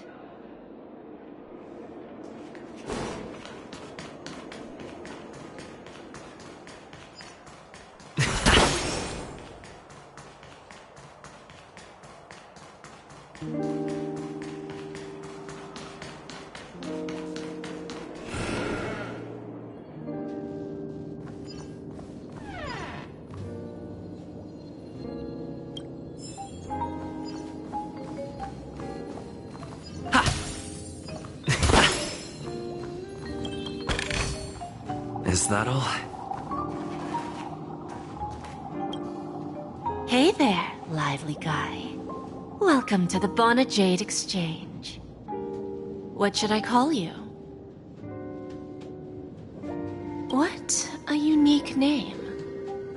So, mister, what do you wish for?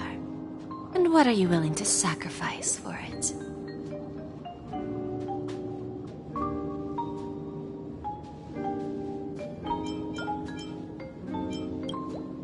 Oh, this is your wish.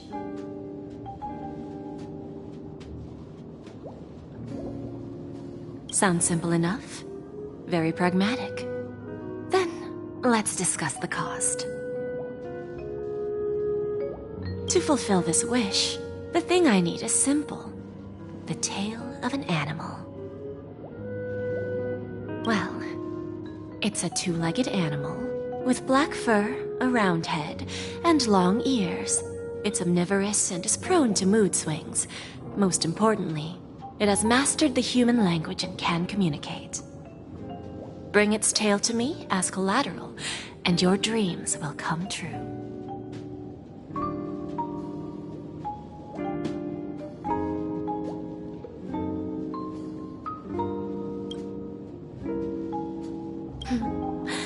May fate bring us together again, Mr. Trailblazer.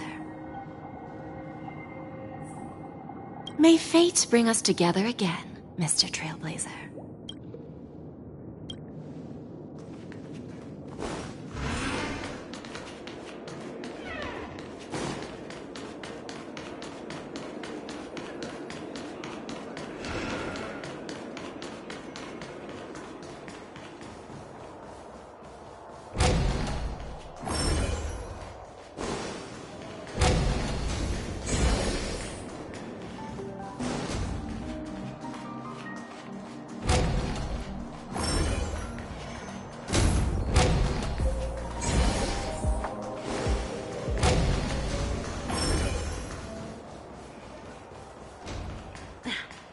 Watch yourselves in front of the IPC. Don't you dare embarrass me.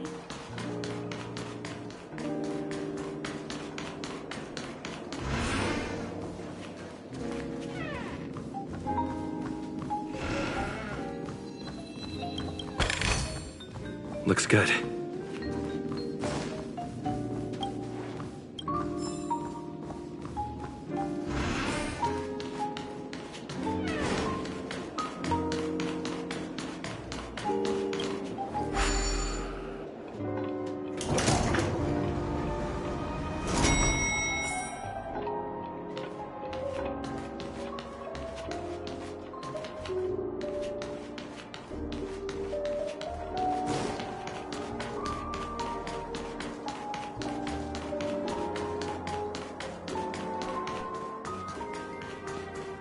Hey, excuse me.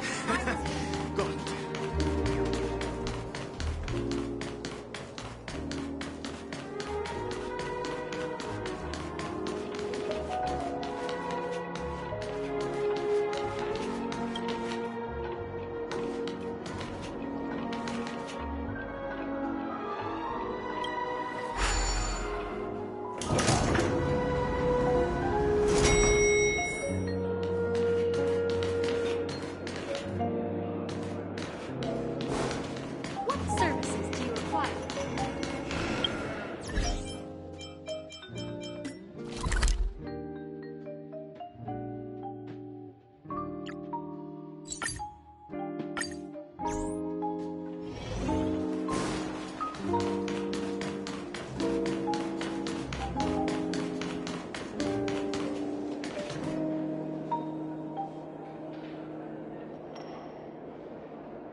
The festival hasn't started. Let's take a quick break. Hi, we meet again. Who's that? It's really you! I knew I didn't get the wrong person. Yes, it's just I didn't get the chance to say hello. There's still some time before the Charmony Festival starts. Do you want to chat?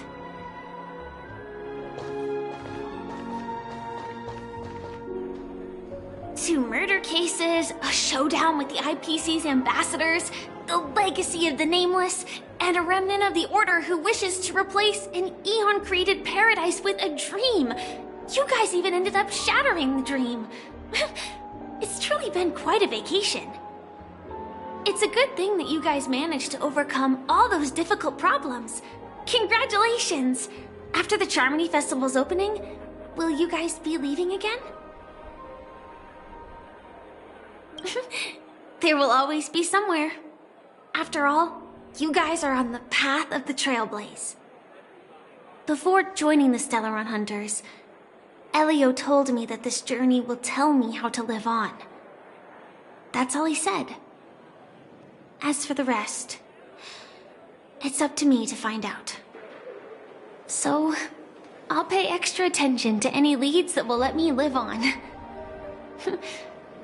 This trip to Penacony is no different. Yes, sadly I was looking in the wrong place. But I did reap some rewards. Do you know Miss Jade from the IPC's Strategic Investment Department? Bonajade Exchange belongs to her. She told me her price, but...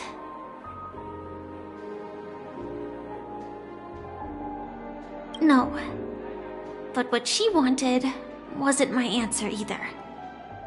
Of course I want to live on. But... what fate owes me? I want it paid back, not passed on. No one else should be involved because this is a grudge between me and fate. Speaking of which, actually, I feel that I still owe you a formal apology for that matter with the performer of the Iris family. Even the smallest of lies can turn into a betrayal as sharp as a blade. I'm sorry.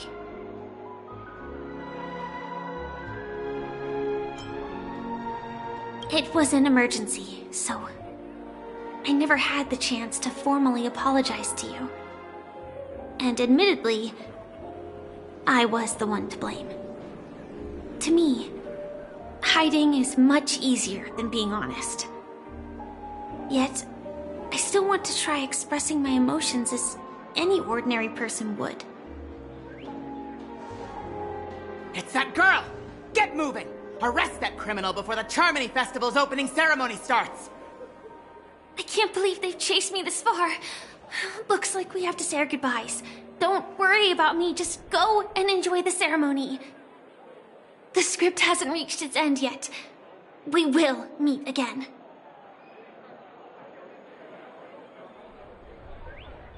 I hope she's okay. But if it's only those two hounds again, she'll probably be fine. I'll send a message later to check in on her. Let's go attend the Charmony Festival first.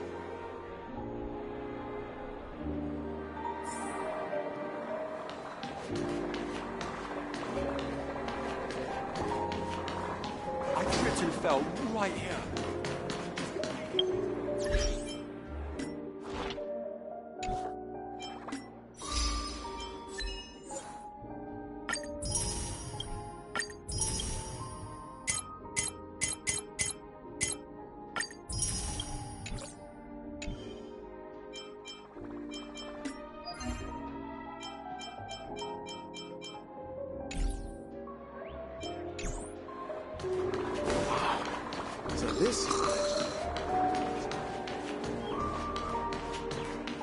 Let's take a seat here. Everything is settled. But there's still some time left. Maybe I should take a walk? let's keep walking.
Let's take a seat here. Everything is settled. But there's still some time left. Maybe I should take a walk? Forget it. I've done enough walking around already. Let's take a seat and rest for a while.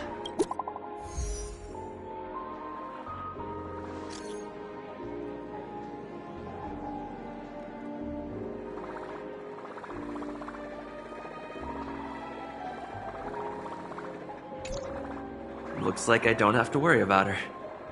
Let's wait for the opening ceremony to start.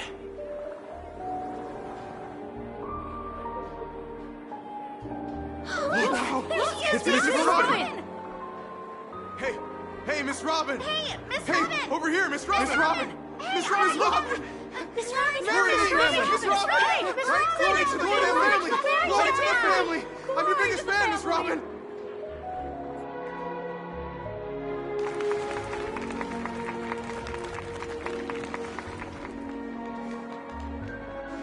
Distinguished guests, fellow family members, ladies, gentlemen, and friends from all over the cosmos.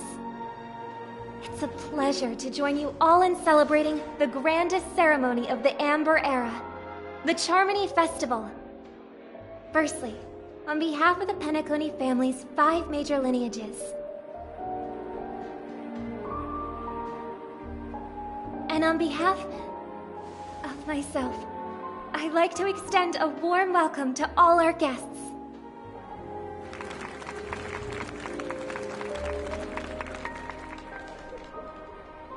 As you all may have noticed, this year's Charmony Festival is far from regular. Thanks to the efforts of everyone, this celebration is unprecedented in scale, with factions from across the cosmos in attendance. Not only that, the customary opening ceremony held at the Penacony Grand Theater has now moved to the Radiant Feldspar, the very airship you all stand upon. We invite you to express your warmest applause and deepest appreciation for OT Alfalfa, head of the Alfalfa family, for his selfless devotion to the Harmony's cause.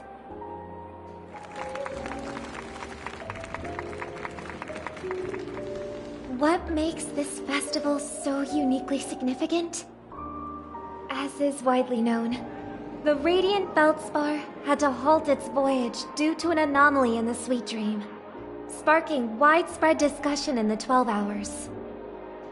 Thanks to the hard work of Penacony's internal and external factions, we've finally gotten the Dreamscape back on track, just in time for the Charmony Festival. And as they say, good things come in pairs.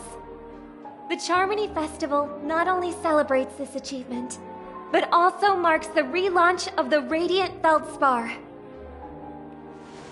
And finally, the last reason. Does everyone remember the Watchmaker?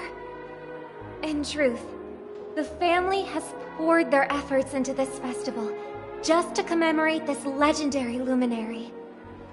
The father of Penacony, Mikhail Char-Legwork, one of the legendary Nameless who laid the foundations of Penacony. In the most bewildering times of the planet of festivities, it was he who descended from the sky with his companions, who taught us through trailblazing where freedom lies. It was also they who led the vanguard in the pioneering of the dreamscape, in exchange for what is now known as the Paradise of Harmony. It can be said that Penacony's splendid success today is deeply rooted in the trailblazing ethos the Watchmaker planted within us. Only by honoring this trailblazing spirit can we fulfill our mission and spread harmony to a broader audience. Aw, that's so nice of her. She's talking about us.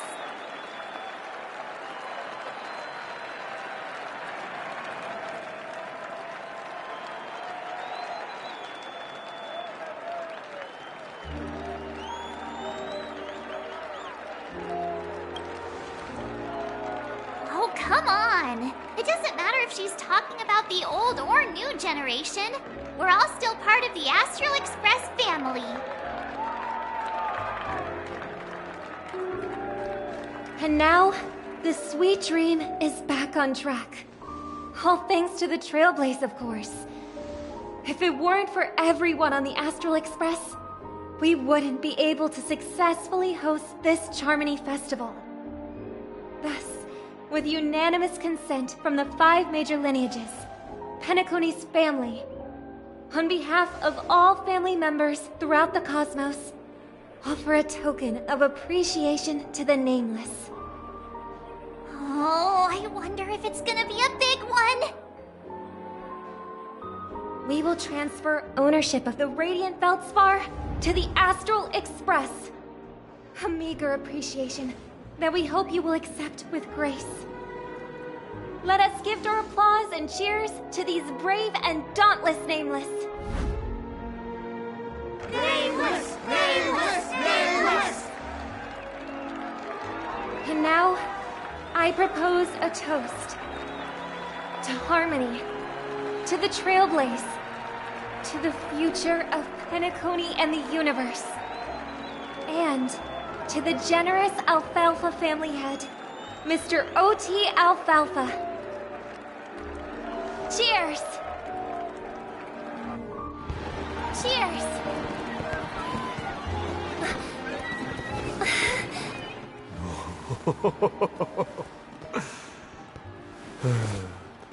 To make a decision like that.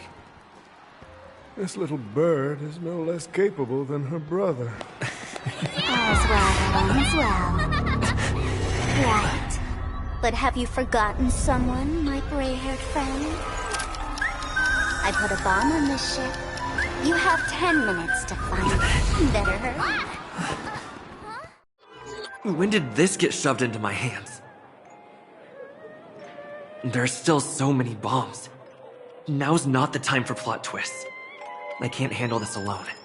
Time to create a group and inform everyone.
set. Let's start following the plan.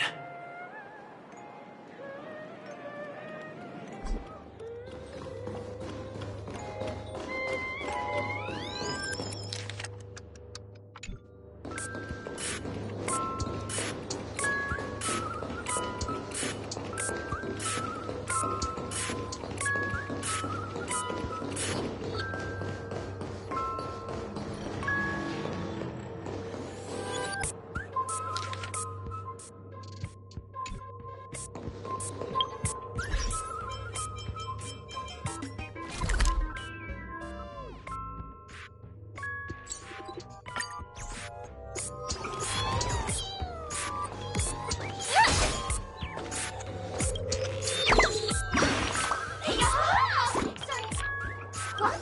You can't tell? I'm the Oregon Ashley. There are 998 more dolls that can pack a punch just like me on the Radiant Feldspar. Tweet! Please call them back to the Golden Sparkle Tree. I will prepare a worthy gift for your troubles. Tweet! As for that imaginary neutron bomb you want, don't interrupt me. I know you never mentioned those 3 words to me before. Well, the bomb isn't here. Tweet! I'm afraid you'll have to look elsewhere for it.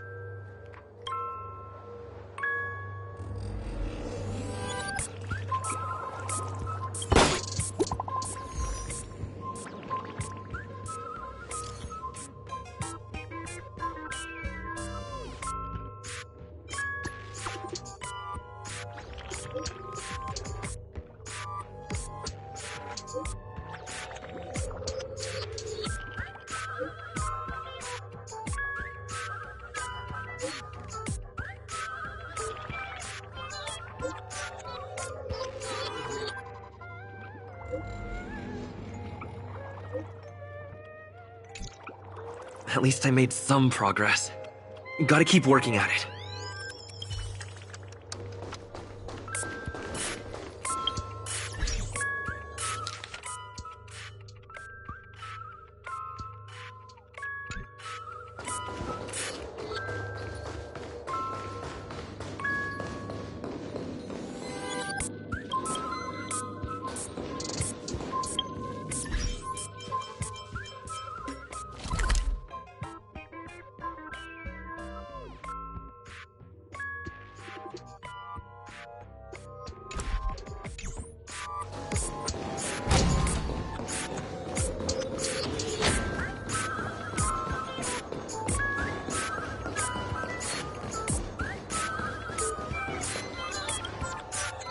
Lovely actor. You can call me the Director Doll. I often use this name in film credits. If you didn't know, I'm the one who directed the entire farce in Penacony. As the leading man of the show, what did you think? Feel free to share your thoughts. Well, actually, due to the current plot requirements, you're only allowed to say 1 line. So please try and resist the urge to share your thoughts. Really? You really have no questions? Okay then. Since you're done asking questions and I'm done answering, according to the script, I must reveal to you the fact that there's no bomb here at all, thus causing you to want to kick yourself for spending this whole time listening to me prattling on, after which we will part ways. But don't fret, I've also prepared a gift for you. A dream bubble that has the thrilling life and death moments I shared with a beautiful memo keeper. If you haven't seen it yet, you should hurry up and look for Dr. Edward.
my disguise this quickly!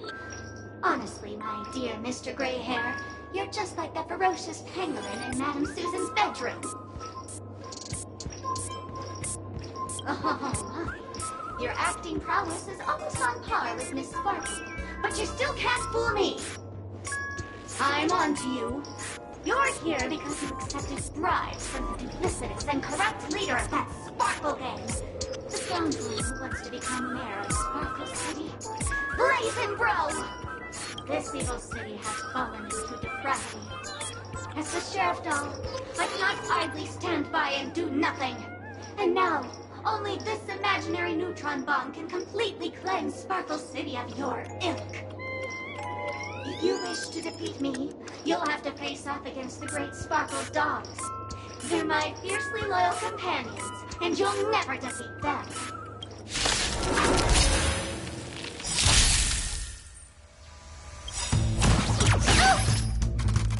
Do you know who I am? Ever see a diamond this big? It's all yours! I won't break.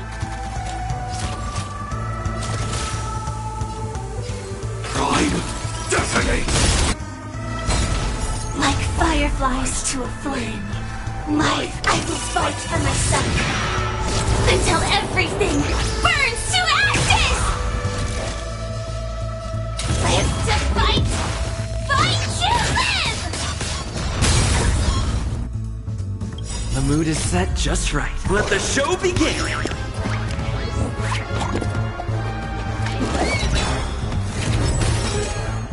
Rhythm get messed up? Let's improvise! Time to twirl!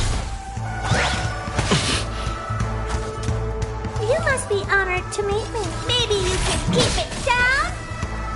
My turn.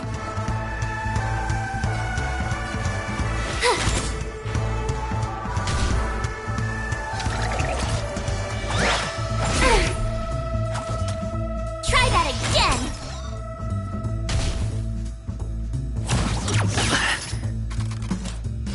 This is more than a battle. I shall set the seas ablaze! Time to twirl!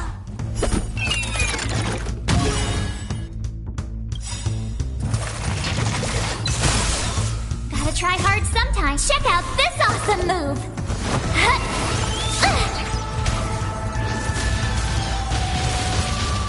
Rhythm get messed up? It's my turn. The mood is set just right. Let the show begin!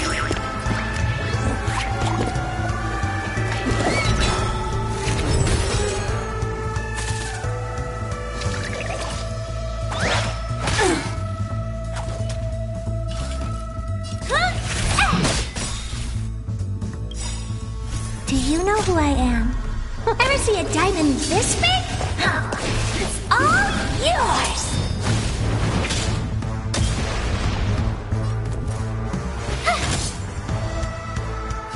Firefly, Type 4, in position. Live to fight! Fight to live! Time to twirl!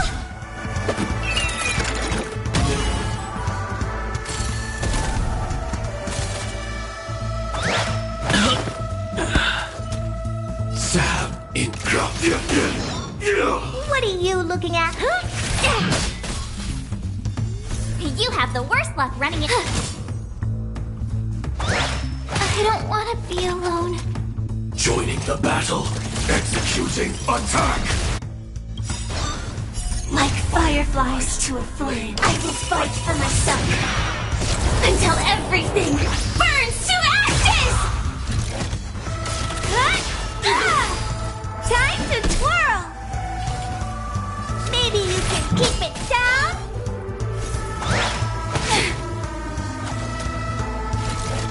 Move forward! Ignite! I will claim victory for myself.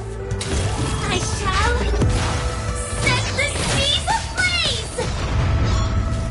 What are you looking at? Do you know who I am? Ever see a diamond this big? Oh, it's all yours!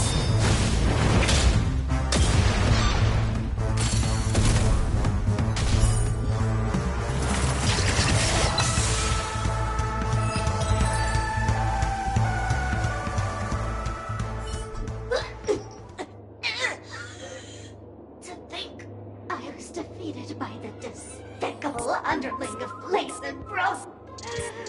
You'll never get away with this. Because I'm just an adorable doll. Not some imaginary neutron bomb.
Thought I'd see you here.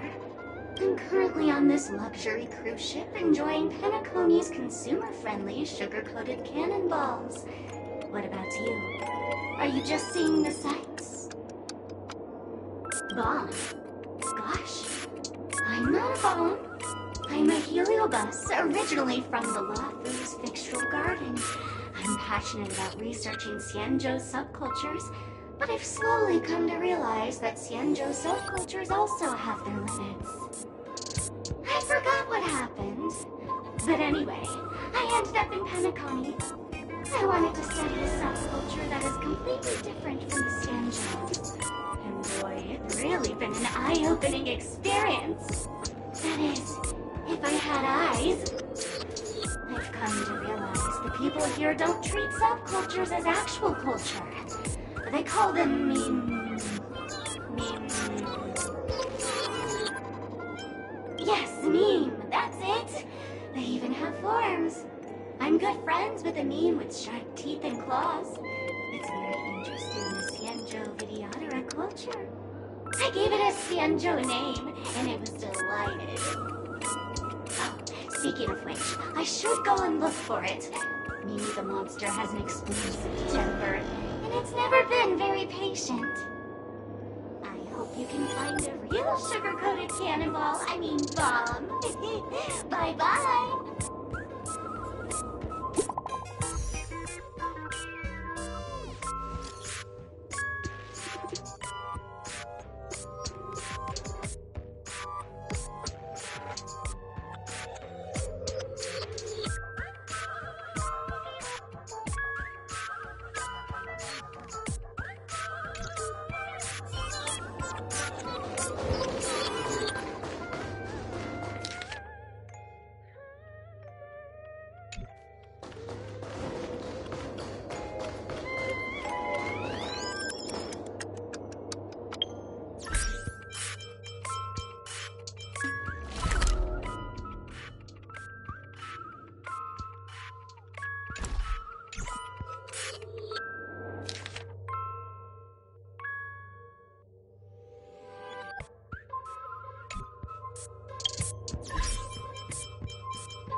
Not much time left. I hope I make it.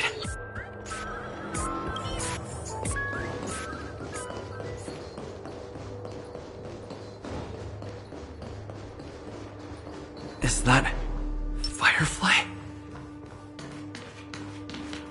28 minutes, 46 seconds. 28 minutes, 45 seconds. You're here!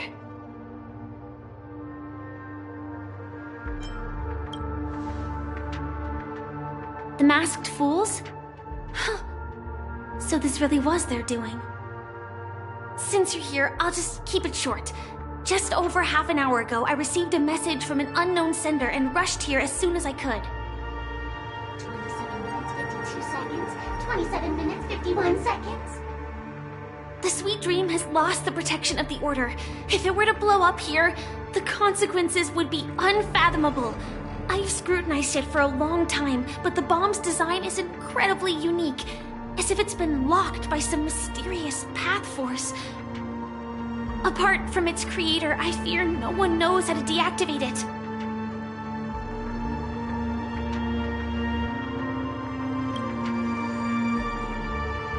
It's difficult. Time is running out, and she's a master of disguise. And even if we catch her, she won't come quietly. You mean the Watchmaker's guests? That's a pity. Based on my experience, I don't think any of them can turn the tide on this situation. The Memo Keeper may be able to teleport the bomb to a deserted location, but I have found a note inside the doll.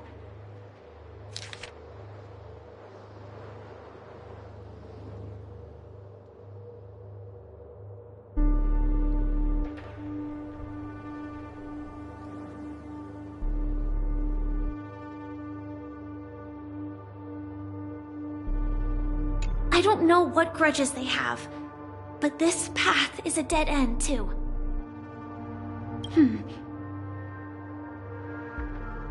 Actually, there might be another way. Do you still remember? The script said that I will experience death 3 times in the Land of Dreams. I think this moment heralds the 3rd time.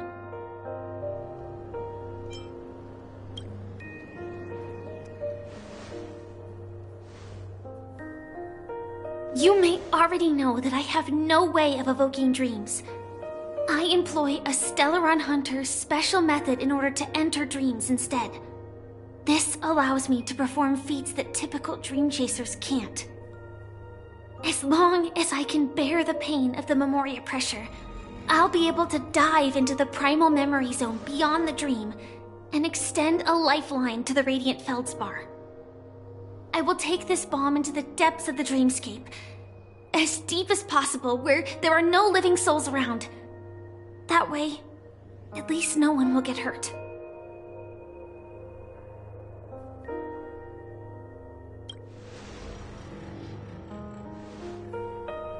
Don't worry. I believe that this Firefly armor will be enough to take me to where I need to go before the countdown ends, and maybe even make it back safely. At present, this is our best and most logical course of action. After all, a long story deserves a happy ending. I have some words to share with you, though they were spoken to me by Miss Acheron. She said that the so-called impossible is merely something that is yet to happen. At the moment, there are so many things that seem impossible. But are they really never going to happen? Maybe it's just that the moment to disprove these impossibilities hasn't arrived yet. Whether it be a literal ending, suffering akin to death, or a harrowing deathscape. Before the appointed destination arrives, they are all the same. Yet I can still make myriad choices. I also firmly believe that when that moment arrives for us to make a choice, the answer to our end will already be within our hearts. It is not destiny that shapes us, but we who shape destiny. The Astral Express and the Stellaron Hunters are like light and shadow. We walk on different paths, intertwined, moving forward and growing together. Maybe the end is predestined, but it is not today. Since things are going too well, let's speed up the countdown. Human life is short, just like fireflies to a flame. So if you have an answer in your heart, always remember, don't leave with any regrets. We have this right, don't we?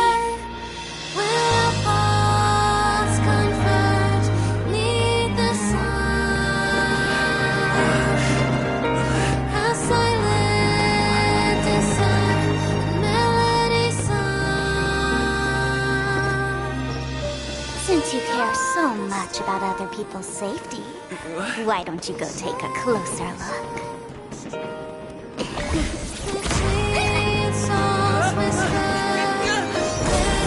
You see, everything is possible in this land of dreams. We each came here with our own goals and realized them in unimaginable ways. Regardless if the result was a sweet illusion or a bitter reality. It was an answer we longed for, day and night. So, why do people choose to slumber? I think it's as you said. Because in the end, we will wake up from our dreams.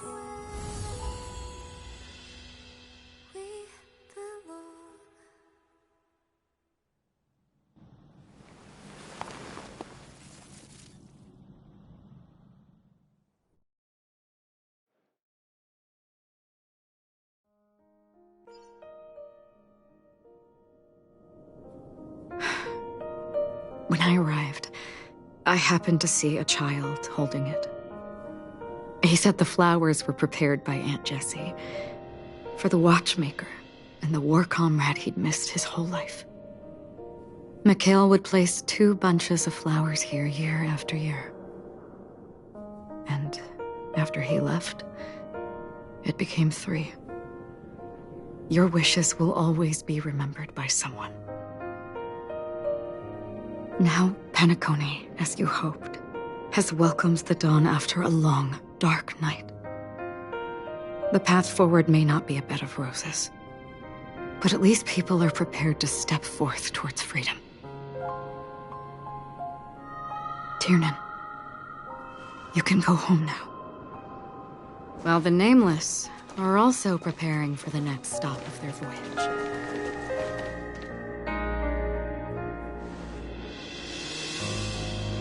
But before leaving, we still have one last thing to do.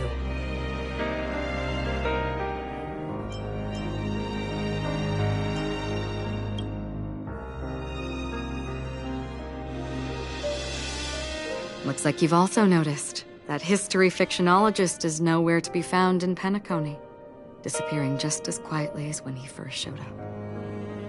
I believe he must have come here at the end, to bid farewell to his nameless friends. Similarly, I'm sure you all have plenty you want to say to them. A fitting end to the tale of the departed. One could not ask for a better farewell. Go on. They're all here.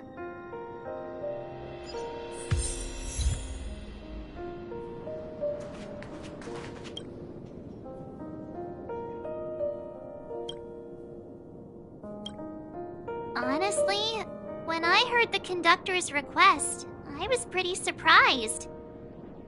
The Nameless. Those who trailblaze, doing good deeds but never seeking recognition.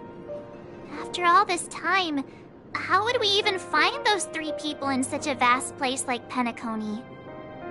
But it seems, in the land of the dreams, anything is indeed possible. History may not remember the names of the dead, but the stars will attest to their journeys. The first glimmer of light in the prolonged night often illuminates little, as it is fleeting in the darkness too vast. But because of this, people will remember.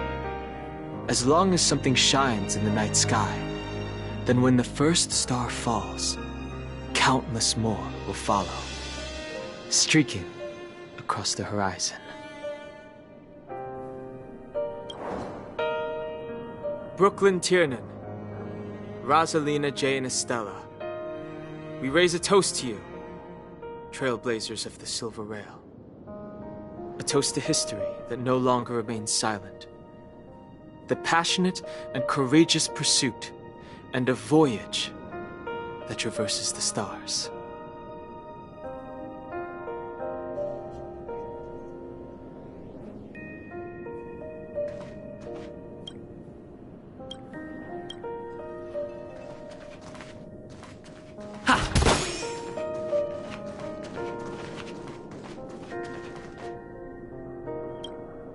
That statue.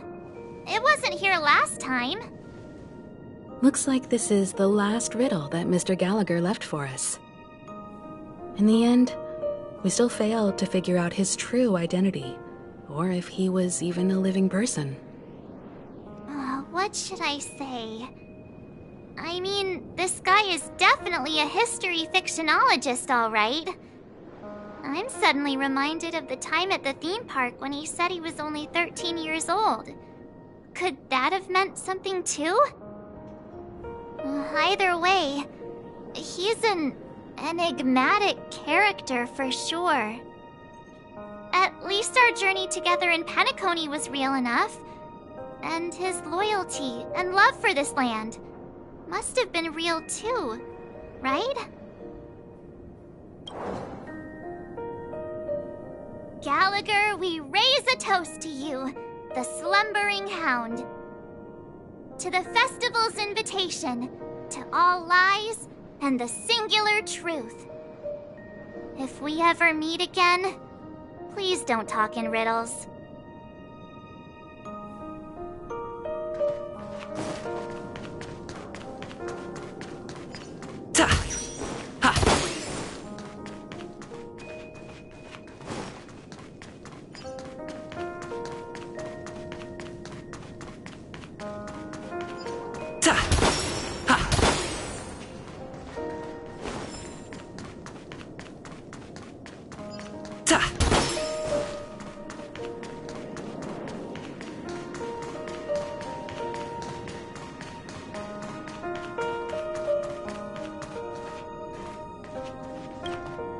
Is the Astro Express ready to depart Penacony?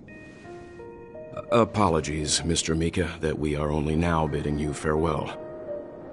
Oh, that's all right. You've all done so much for the Watchmaker, and we are forever indebted. Allow me, as the representative of Dreamflux Reef, to make another toast to all the nameless. What will the people of Dreamflux Reef do now? Many will continue to live here. Those accustomed to being awake will mostly have a hard time getting used to a life of darkness with their eyes closed. Though the order has faded, there must be someone to watch over this primal memory zone. Penacony's nights are long, and there are many who are still far from a good night's sleep. As for the sweet dream over there, we're still managing without it, aren't we?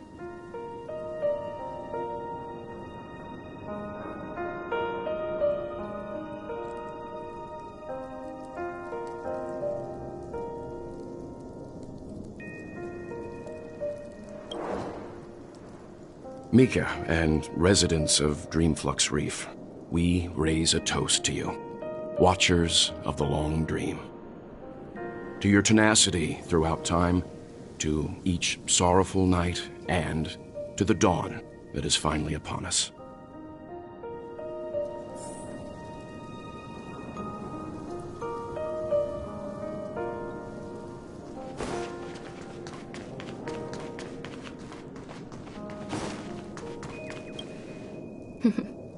In the end, we still came full circle.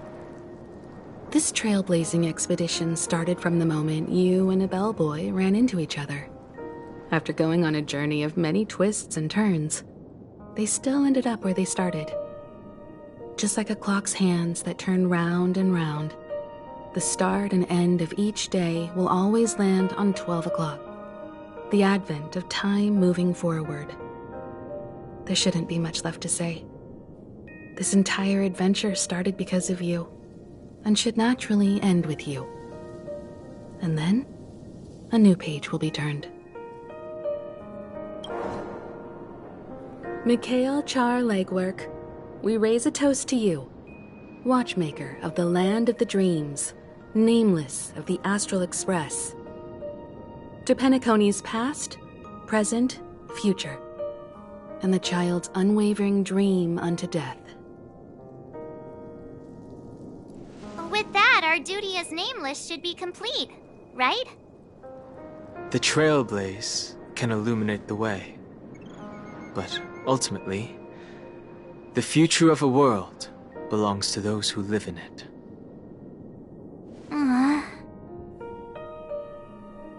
I still feel that Mr. Mikhail must have really wanted to witness this day himself.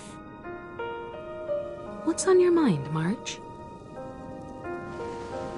Just a strange feeling.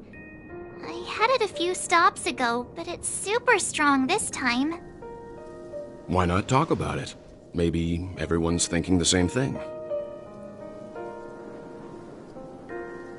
I can't help but think that whether it's Mr. Mikhail, Mr. Tiernan, or Madame Rosalina, their lives must have been long, and they must have experienced plenty of stories.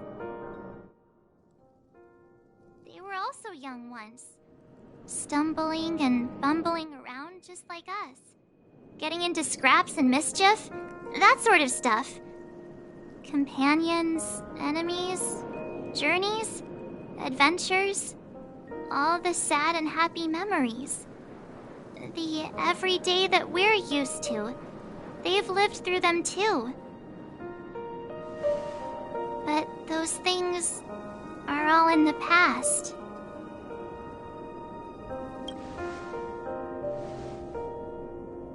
I know, but the thing that I can't get out of my mind is the present. It'll be easier to understand if I use an analogy. Like when you're reading a book. If one of its characters keeps running into obstacles and experiences an ending full of regrets, we're bound to feel a bit mixed about it, right?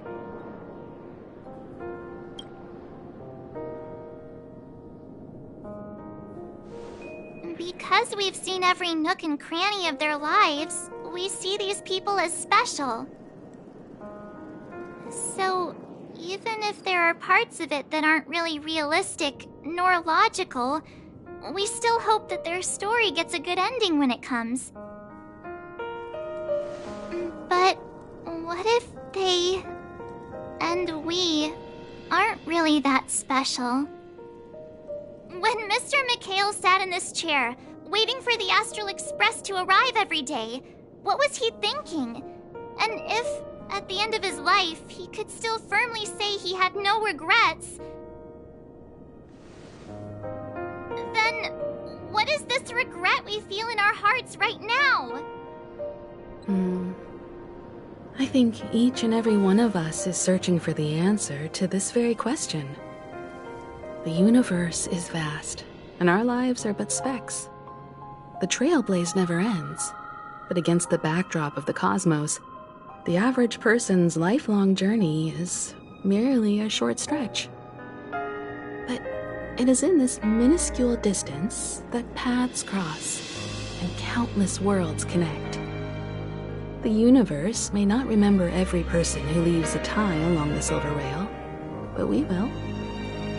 As long as we remember, their stories will never end. And what Mr. Mikhail has left for us is his answer to this very question. It may not be perfect, but it left a smile on this storied, jaded old Nameless's face at the end of his life. And its meaning will be interpreted by those who come after us. It's not the answer that's important, but what we can learn from others' answers, right? This is what trailblazing is. Sure. I'm really sorry for bringing down the vibe. Quick, Don Hung, tell us a dad joke to lighten the mood.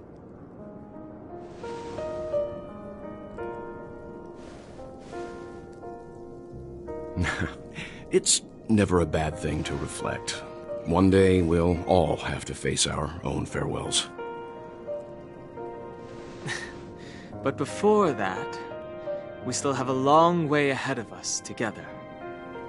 So the most important thing right now is to tell the conductor what we saw in Penacony.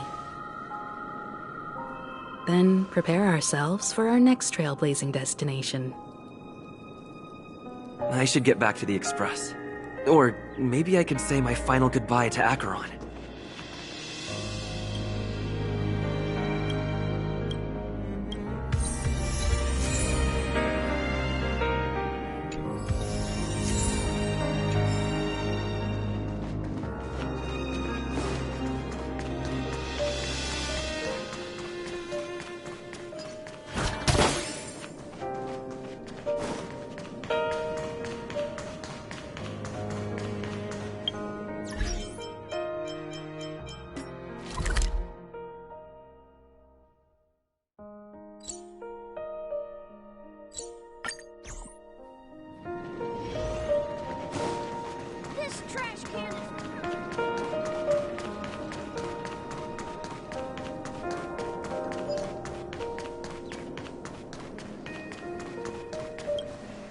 Do you still remember when we first arrived in Penacony? Who would have thought our paths would cross in such a way?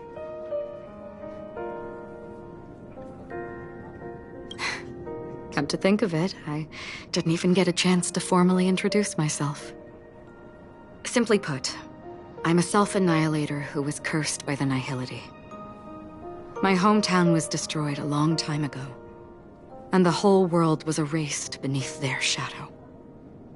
In order to fight against the cruel end of self-destruction, I went on a journey in search of a way to sever the chains of the Nihility. After a long and grueling search, I am convinced that my destination lies within the depths of the dark web, where reality and the Nihility are separate. In there lurks a secret called Device 9. One day, I'll reach it.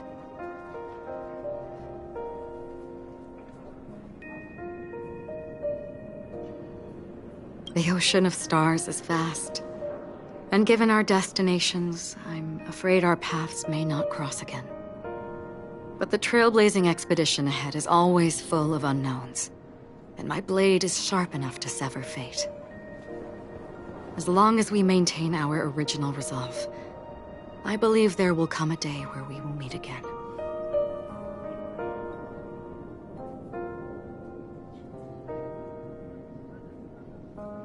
Ah. In that case, I must apologize for my rudeness. Do you remember when we first met? I once said you reminded me of an acquaintance. Because of the Self-Annihilator's curse, my memories are stripped away, blurring my past. And after our journey together, what I originally thought were familiar feelings were merely illusions. I believe this was truly our first meeting.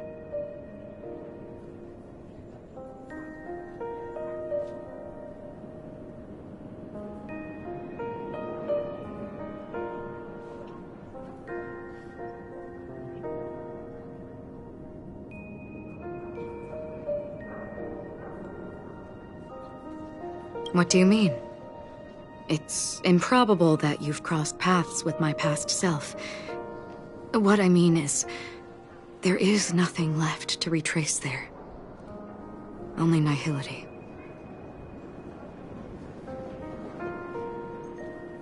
I see. You've also had a similar experience? Then you should know that this me and your memory of me are not the same person.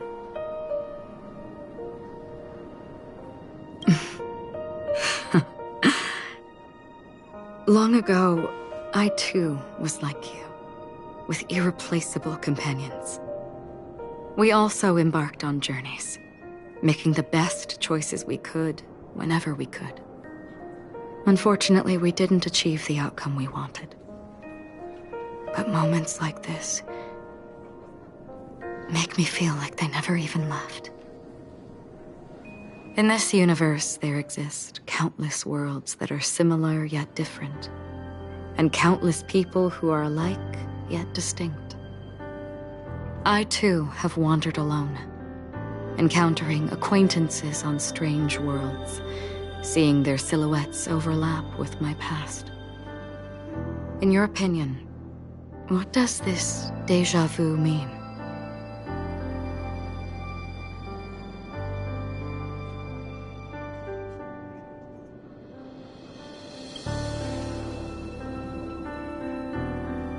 Attachment, desire, longing.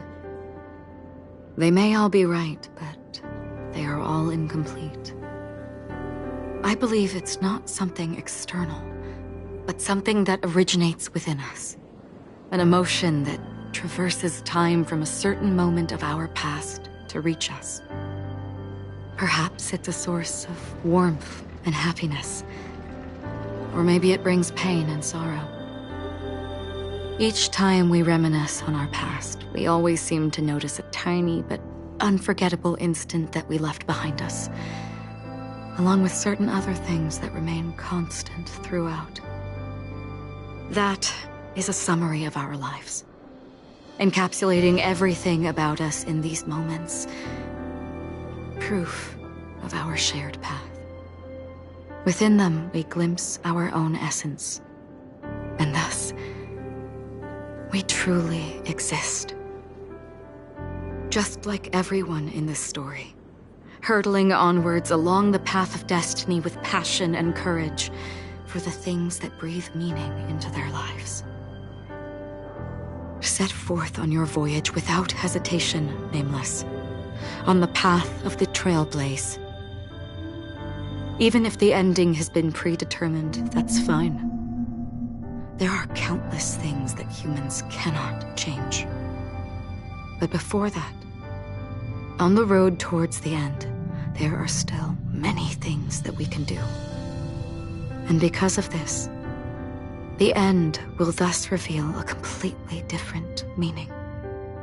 This is the meaning of journey. All those things, beautiful before, are still so now.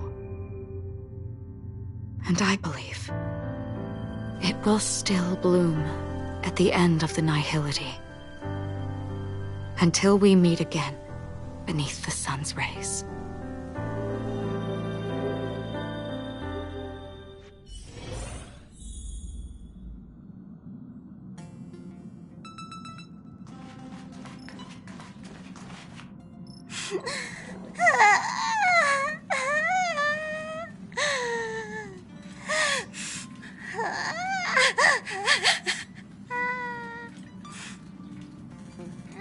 There. Chin up, Pom-Pom. Don't be sad. Don't cry. Wow. Your method of consolation is truly unsophisticated. Still better than just standing there like a scarecrow.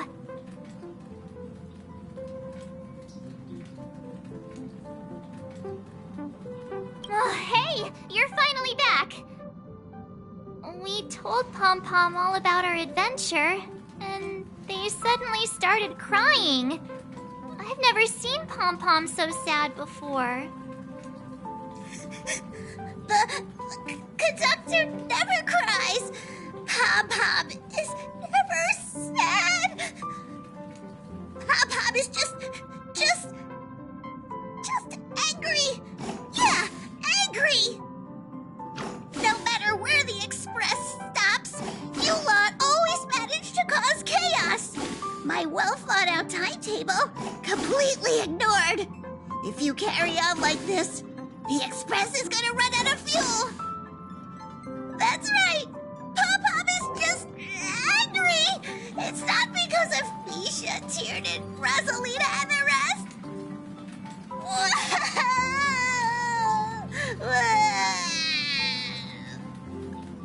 It's okay. Oh, Pom-Pom, just let it all out. Everyone, could you all take a break in the next car? Don't worry. I'll stay here with Pom-Pom. But... Let's go, March.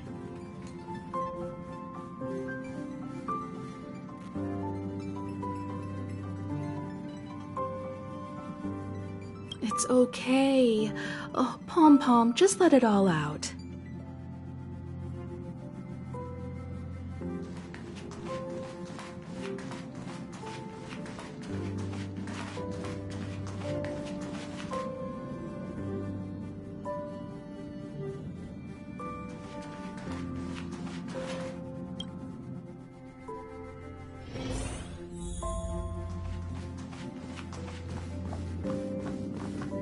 I never expected Pom-Pom would be so distraught. Those three nameless must have meant a lot to Pom-Pom. No one knows exactly when Pom-Pom boarded the Express, but one can surmise that their journey has been filled with many hellos and goodbyes. Probably more than we can imagine. The fact that they're crying so hard is probably a good sign. It proves that Pom-Pom's emotions haven't become dulled by the grind of time. They still deeply cherish every nameless who has boarded the Express and value every journey shared with them.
Leave it to Himiko.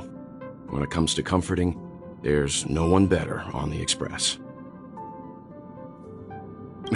Well, they were a little emotional at the time, but I'm afraid that's not out of the question.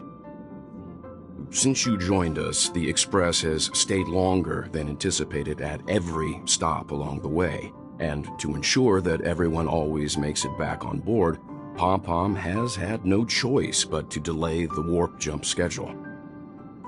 I see. No wonder I can regularly hear Pom-Pom pacing anxiously up and down the corridor.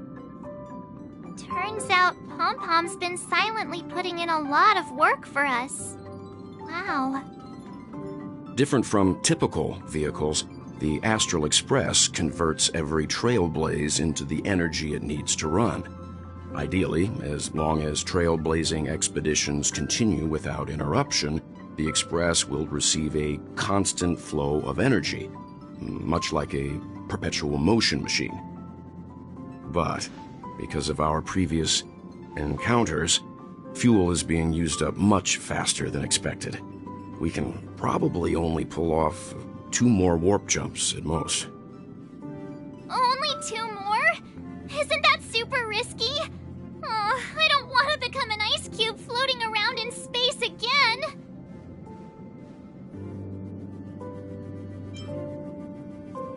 How about we shove you back in the space station's computer then? Which also means that we must prudently consider our next destination. Yes, I've already checked the astral charts. The two nearest worlds to us are the oceanic planet of Lushaka and the agate world, Melustanen. As for which one we're headed to, that still requires a vote. Or perhaps you might consider a suggestion.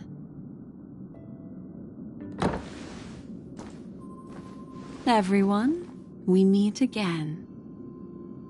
It's you! Why were you just in my room? It's a very cute room, Miss March. Just like you.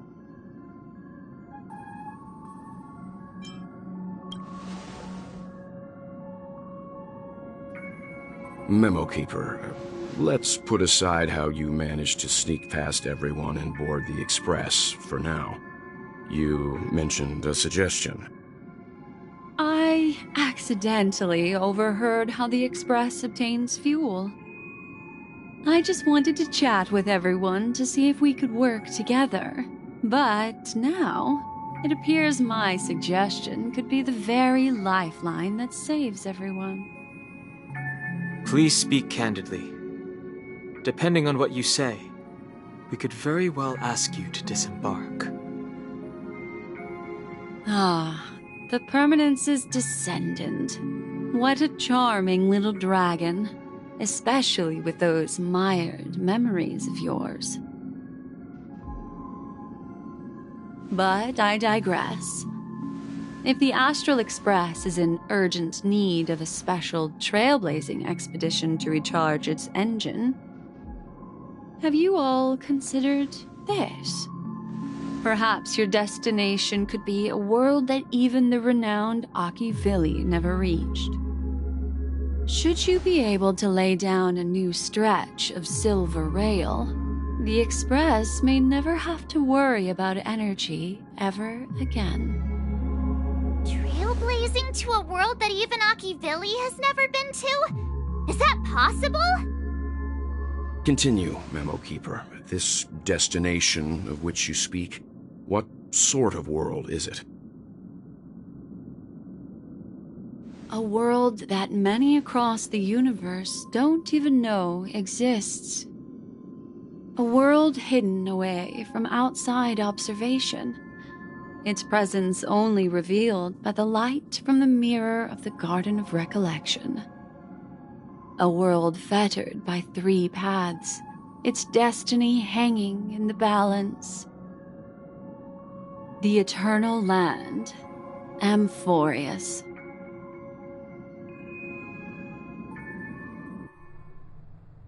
I hope I'm not too late, child. I wasn't expecting it to be you. Don't you know how many sentry posts the family has built?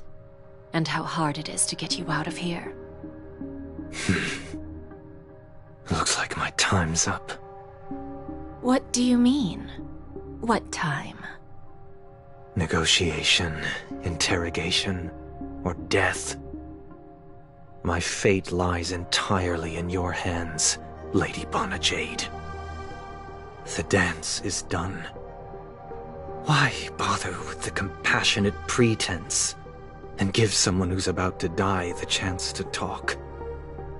Despite your fall from grace, you still look well. I'm very glad to see that you're so full of verve.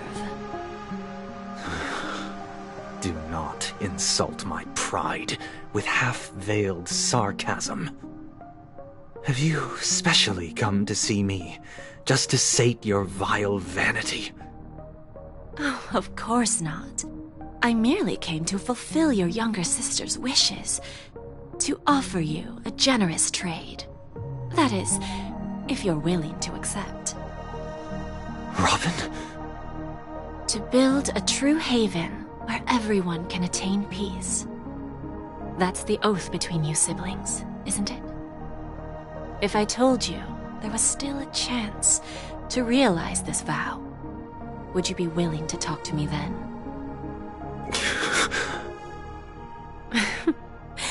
I I recognize the gravity of this question, which is why you don't have to answer me right now. Go now. You are free, O Chosen One, who dare to exceed his bounds. Sever your wings, descend to the mortal realm, and walk their lands. See what this world is truly like. I will not accept your charity. As I mentioned earlier, it's a trade, and you don't have to give me an answer right now. Rewards are not reaped in a day, and if there's one thing I'm best at, it's waiting. The sweet dream still continues, and the night is still long. You have plenty of time to contemplate your answer.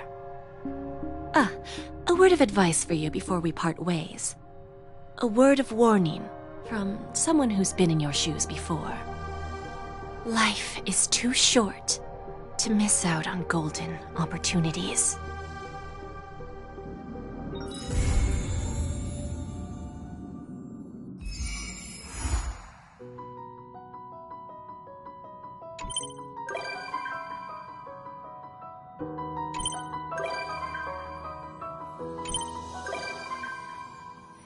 Birds are born with no shackles. Then one that splits my face. Blown away, the white petals leave me trapped in the cage. The endless isolation can't wear down my illusion. Someday I'll make a dream unchained. Let my heart bravely spread the wings, soaring past the night to trace the bright